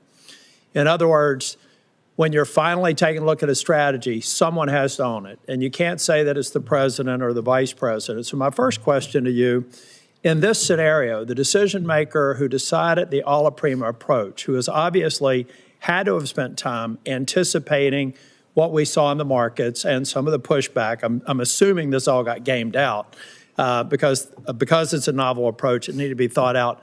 Whose throat do I get to choke if this proves to be wrong? Well, Senator, you can certainly always talk to me, but are you at the tip of the spear? Well, I'm at the tip of the spear for certainly. Did you propose the a la prima approach? So, first of all, I would push back, Senator, just a little bit on this. For now, we've excluded pharmaceuticals and semiconductors to take a different kind of approach. So let's make it. And we've excluded question. USMCA Section content. 232 and 301. We know particularly Section 232 is still on aluminum. Section 301 is Chinese imports, where there's no other provider. I overheard you say that maybe, or I thought I heard you say in response to another question, that for the near term there won't be any exclusions. Is that true of China, where they have said the U.S. is unilaterally bullying and completely groundless and they're going to fight to the end? Are the 232 and 301 tariffs exclusions on the shelves until we get to a reasonable agreement with China? I'm just trying to answer a question that I have several people in North Carolina asking. So the president, again, is the final decision maker on all of these things, and he has directed that there not be exclusions or There will not exemptions. be any exclusions on steel, aluminum, or any products that are only manufactured in China for the foreseeable future until China determines what the end is, because they said they're going to fight to the end. Again, I'm just trying to communicate questions that I've asked, so there will be no exclusions. Yes. I won't waste your time asking for them. That's the main reason I wanted to ask the question. So again, I'm just trying to get my head around the logic of an a la prima approach, and I'm waiting to be, I'm waiting to see it be successful. But it just seems like we've decided to begin a trade war on all fronts, and that's okay if the person who thought this through has an answer for why you go after partners that we have a very long storied relationship with. Maybe we give some developing countries a break because we're trying to actually get their economies functioning, make them look to the West versus to Chinese investment.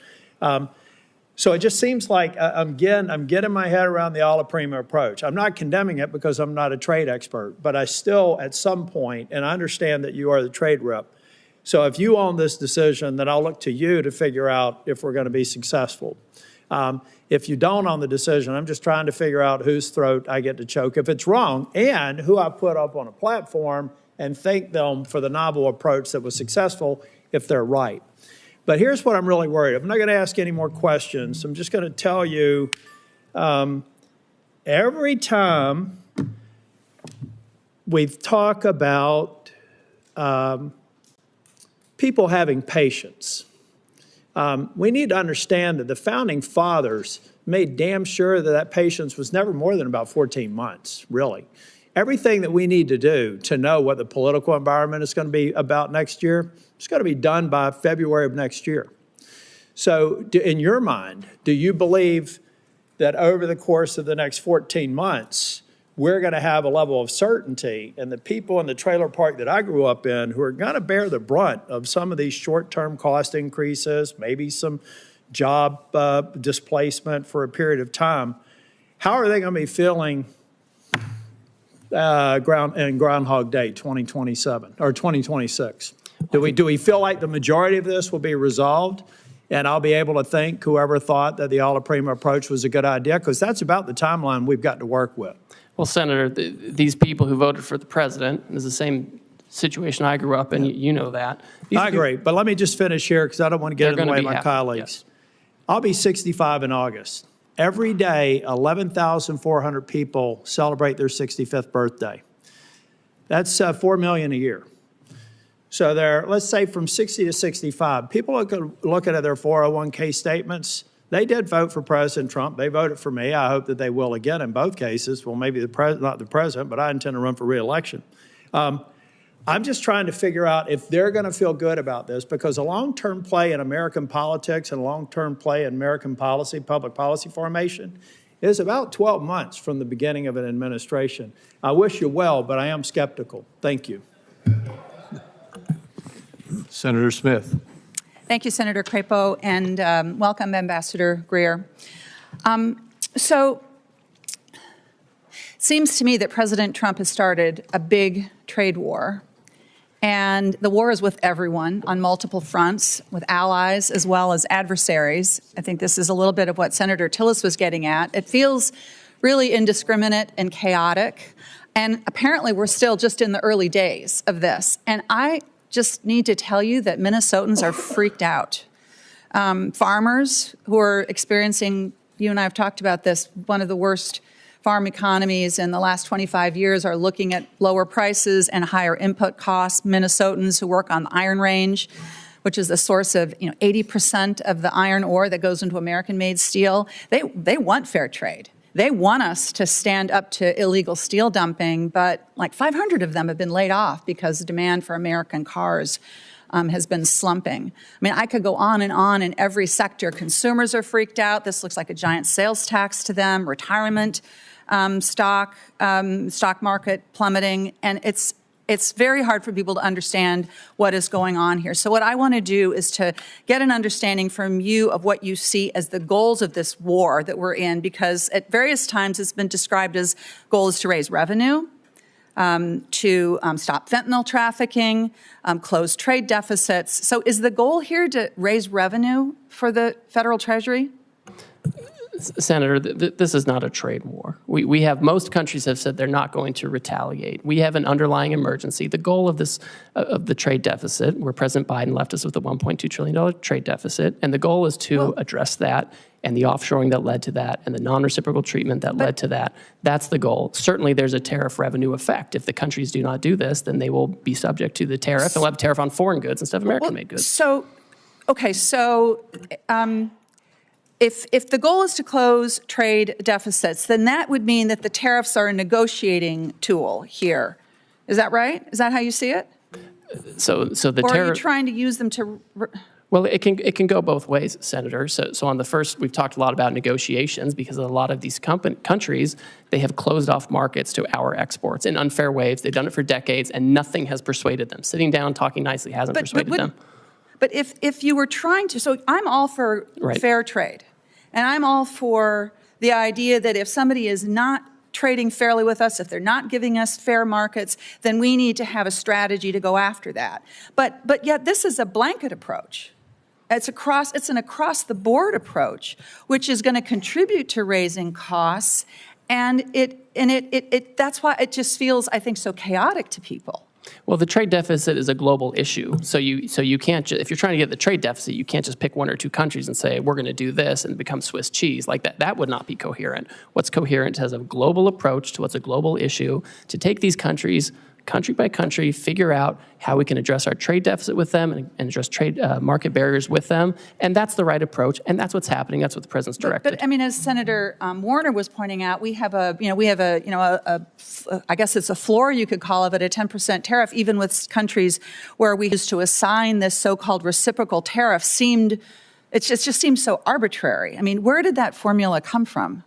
It's straightforward and it's common sense. It came from White House economists, and they proposed that looking at a country's trade deficit is a good approximation of the net effect of the unfairness of the higher tariff rates, the higher trade barriers, the unfair trade practices, the dumping, the subsidies, all of that, and that's how you can capture that. Well, so would you adapt that because it's based on 1 year, and of course trade surpluses, deficits can vary quite a bit from year to year. Would your plan be to change it if you get new yearly data? And then that would suggest, I guess, that the tariffs would be in place for a long time. Well, we need to assess. Again, I think it becomes country by country. We have the baseline 10% to make sure there's no arbitraging of different jurisdictions.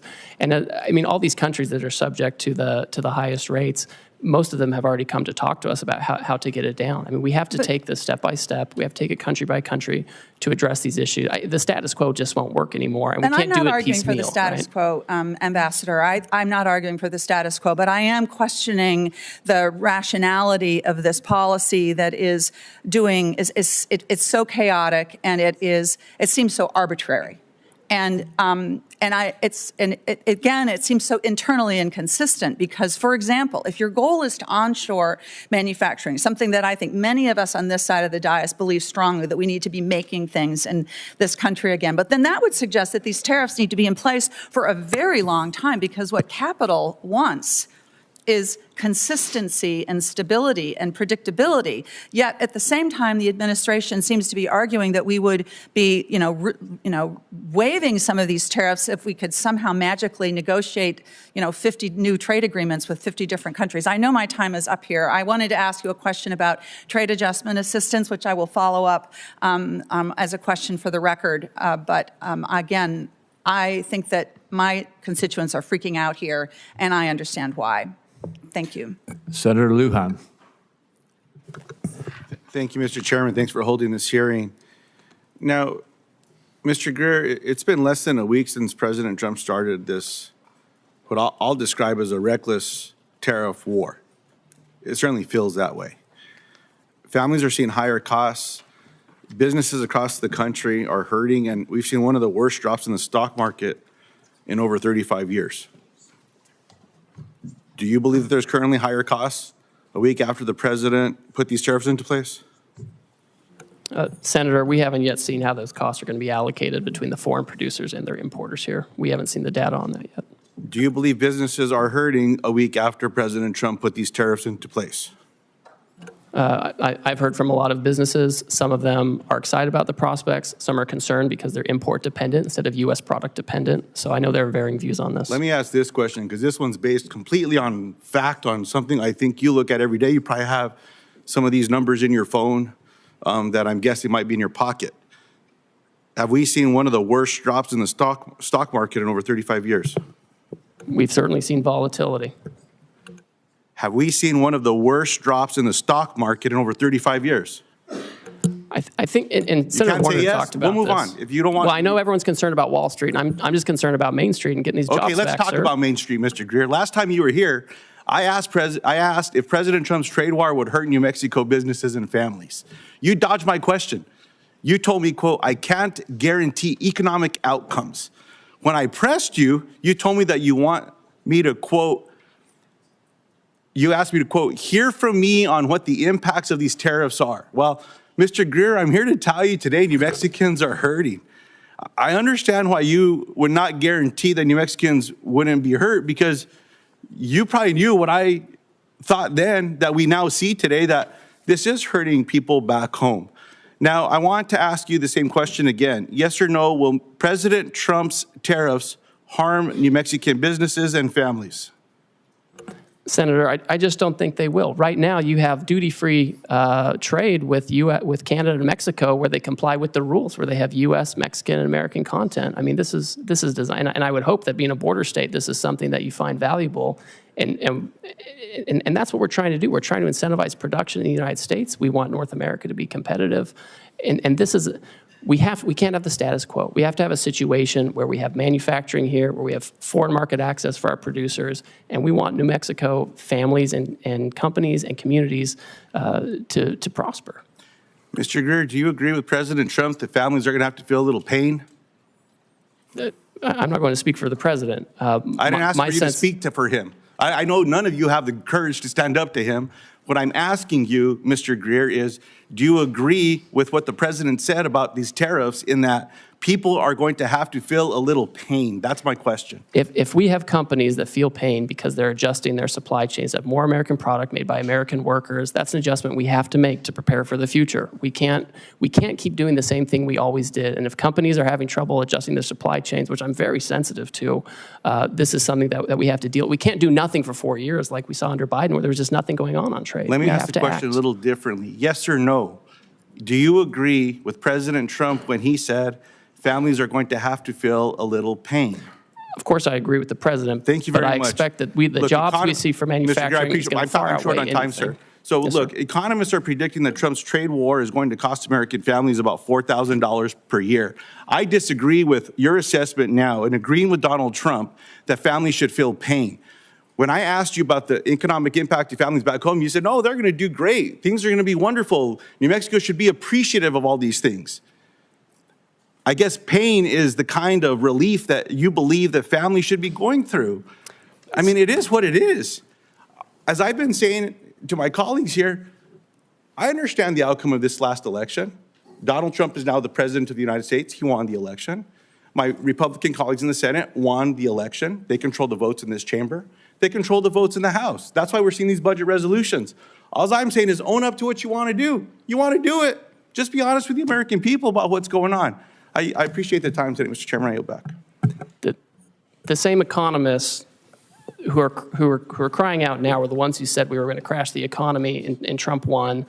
We put tariffs on China, and real median household income went up for Americans by $7,000. Inflation went down, unemployment went down. So we have history showing that we know how to use this. We know how to Mr. use Chairman, these since tools. Mr. Greer went on, I will just follow up again. Then help explain the pain that people are feeling today with your assessment of what Donald Trump said, that families should feel some pain.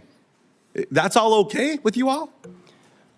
Senator, we're not going to be in a situation where we keep allowing Wall Street to run the economy. And as we're making that transition, companies You know what, Mr. Greer, will need to go adjust. spend sir. a little time at the grocery store talking to some of my constituents back home. I'll take you around. We'll walk around. We're not going to give anyone a heads up. You just go do it. And let's see what the regular folks back home are doing, including the people that come and talk to me that say they voted for this president. This is not what they stand up for. Farmers and ranchers are getting the short end of the stick from USDA, where these grants are being cut, and they say, oh, no, it's because we don't want to give people food. Baloney. You're cutting the lifeline for these farmers and ranchers as well, in addition to what's happening with these inputs with tariffs.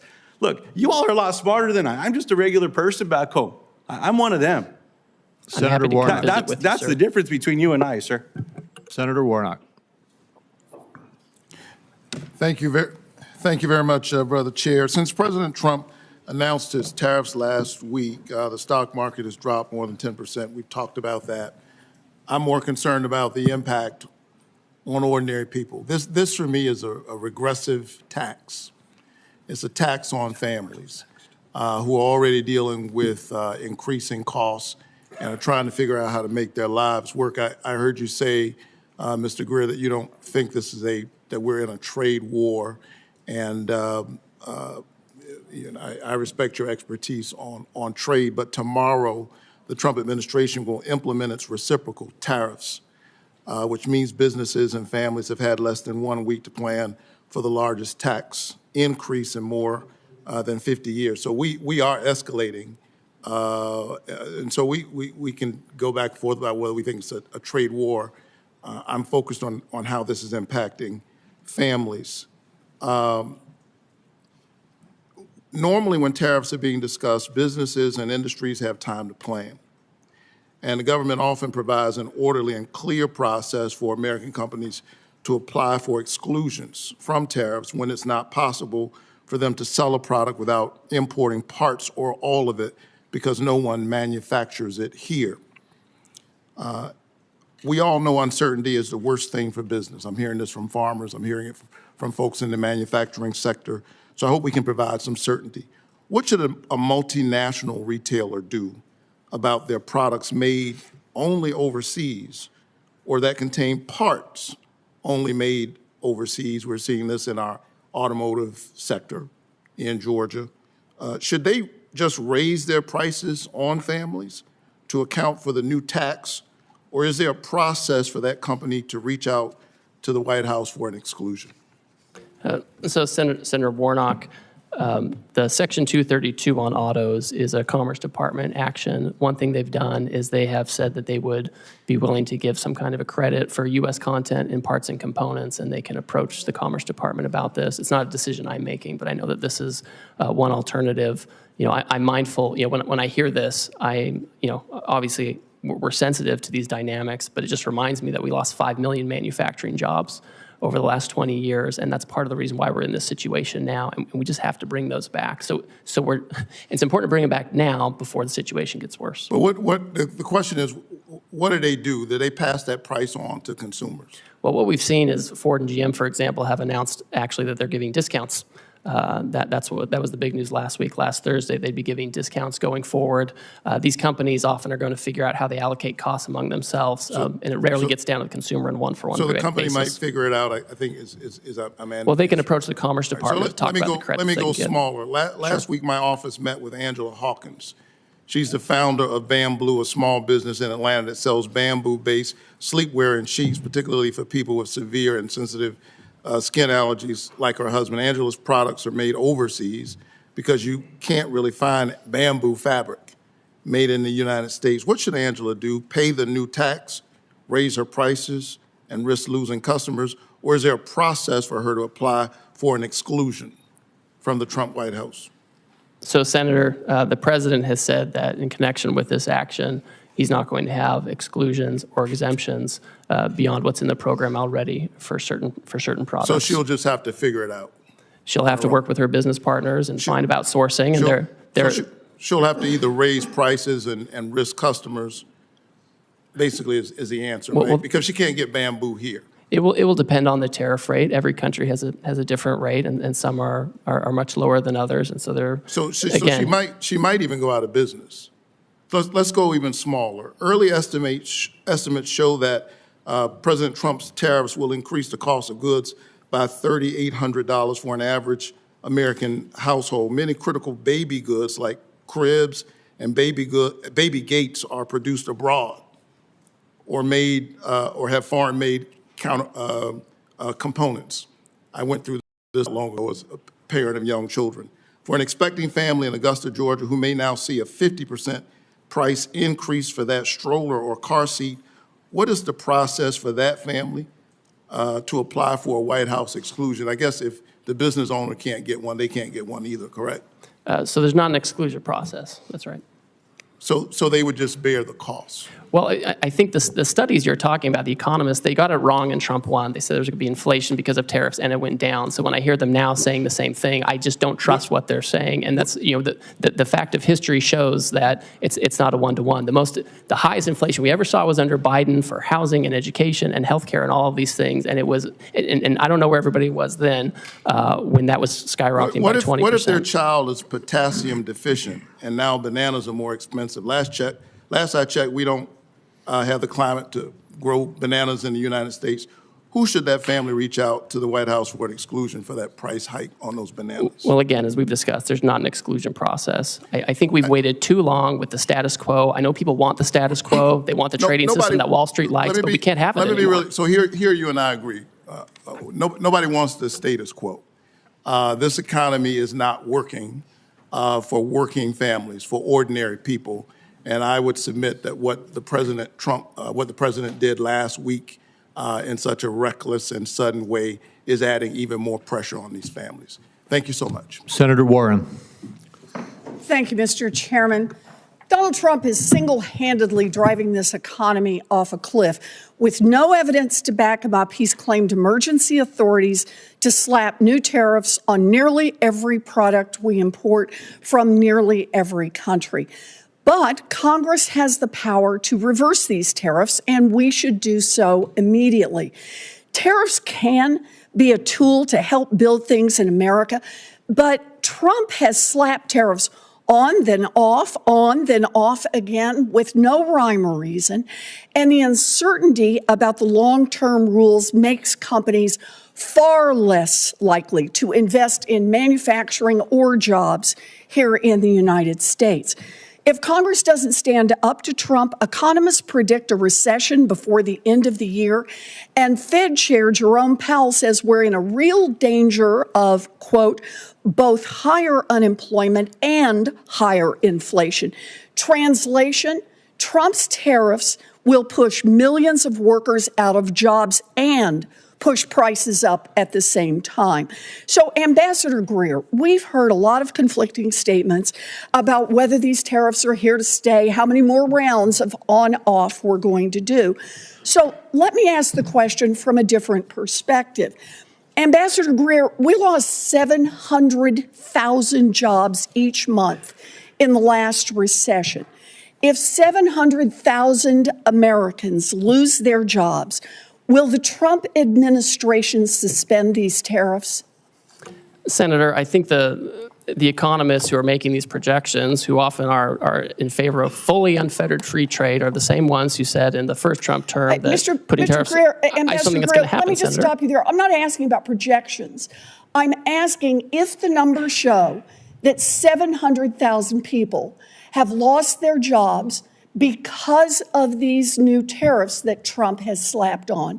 Will the administration reverse course and lift those tariffs? Senator, that's not going to happen. We've lost 5 million manufacturing jobs over the years, which is the number I'm most worried about, and we have to get those jobs So back. I take that as a no. Let me try another one. Moody's says that if the Trump tariffs remain in place, we will definitely plunge into a recession, which will ultimately cost 3.5 million Americans their jobs. So, Ambassador Greer, if Trump's tariffs push 3.5 million people out of work, will the Trump administration reverse course and lift those tariffs? Senator, the Wall Street analysts are wrong. They never want to have any kind of change to the status quo. Right or but that's who wrong. you're quoting to me, I'm giving Senator. you a number. If the number is 3.5 million, if it never comes to pass, you don't have to worry about your answer. But if 3.5 million people lose their jobs because of these tariffs, is the Trump administration prepared to lift them? Right now, this minute, we're working on negotiations with countries who believe they can achieve reciprocity with us and get their trade deficit down. And that's the emergency we're focused on. There's not going to be a situation where years from now we've lost millions of jobs. Let me try one more time. If Trump tariffs push workers out of their jobs and raise prices, as Fed Chair Powell has predicted, will you reverse course then? I think also with respect to Chairman Powell, who I don't know personally, but I know the president makes decisions on trade, and he rarely takes advice from Chairman Powell on this. We found in Trump 1 that you could put tariffs on China and you could make it work and have lower income, lower unemployment, lower inflation, and increase real median household income over time as we reshore. And that's what we have to do, Senator. What I'm hearing you say is that no one can hear a rhyme or reason to why the tariffs are off again, on again, off again, on again.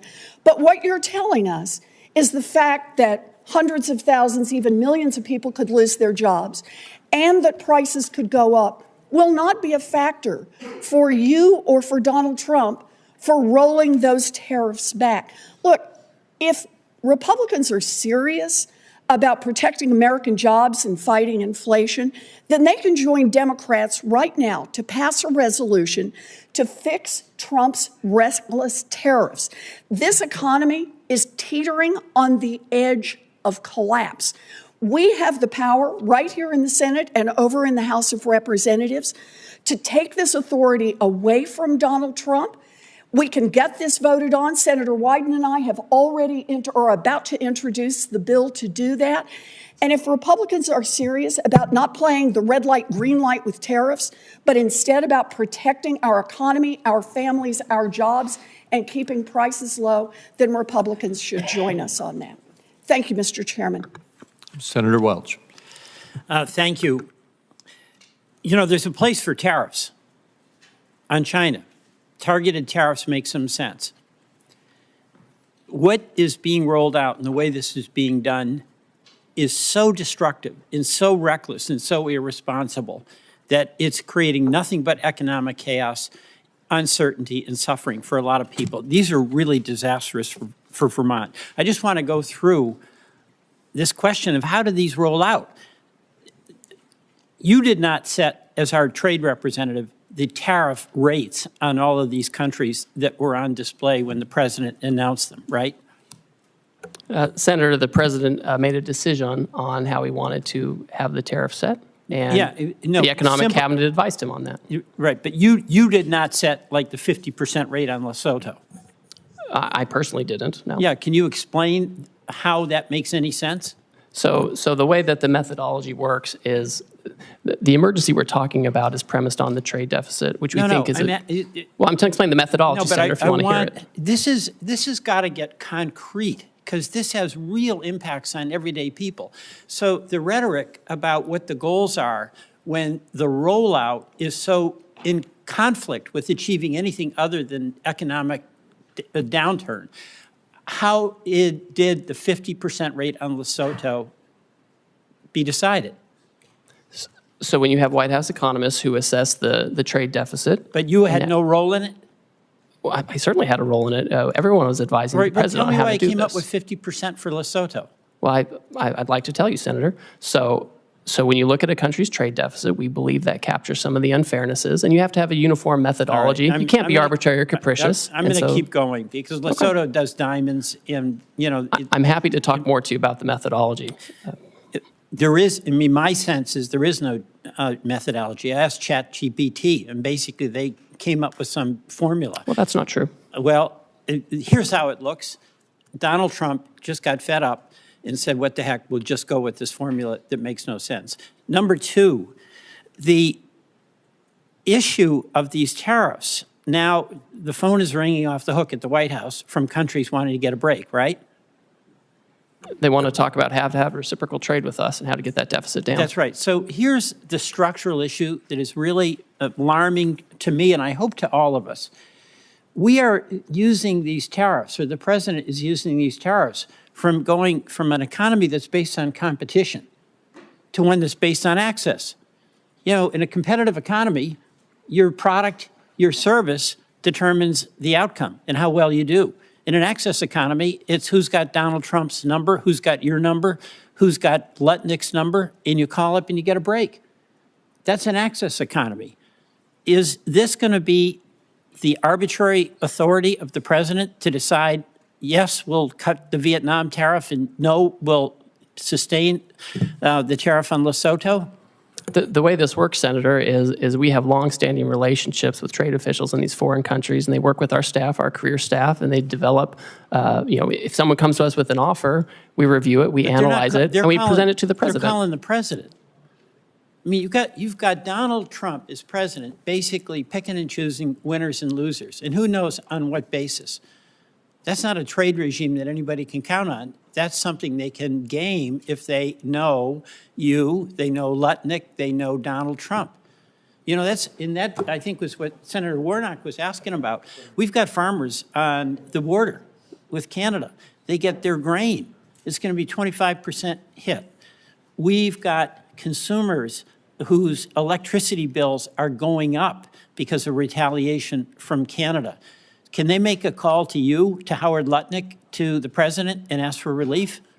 Well, we certainly talk to all kinds of constituents. We talk to labor unions, we talk to civil society, we talk to business. I would say with Canada and Mexico, they receive duty-free treatment for things that follow the rules of USMCA. If they bring in Chinese content and send it down, they won't get a break.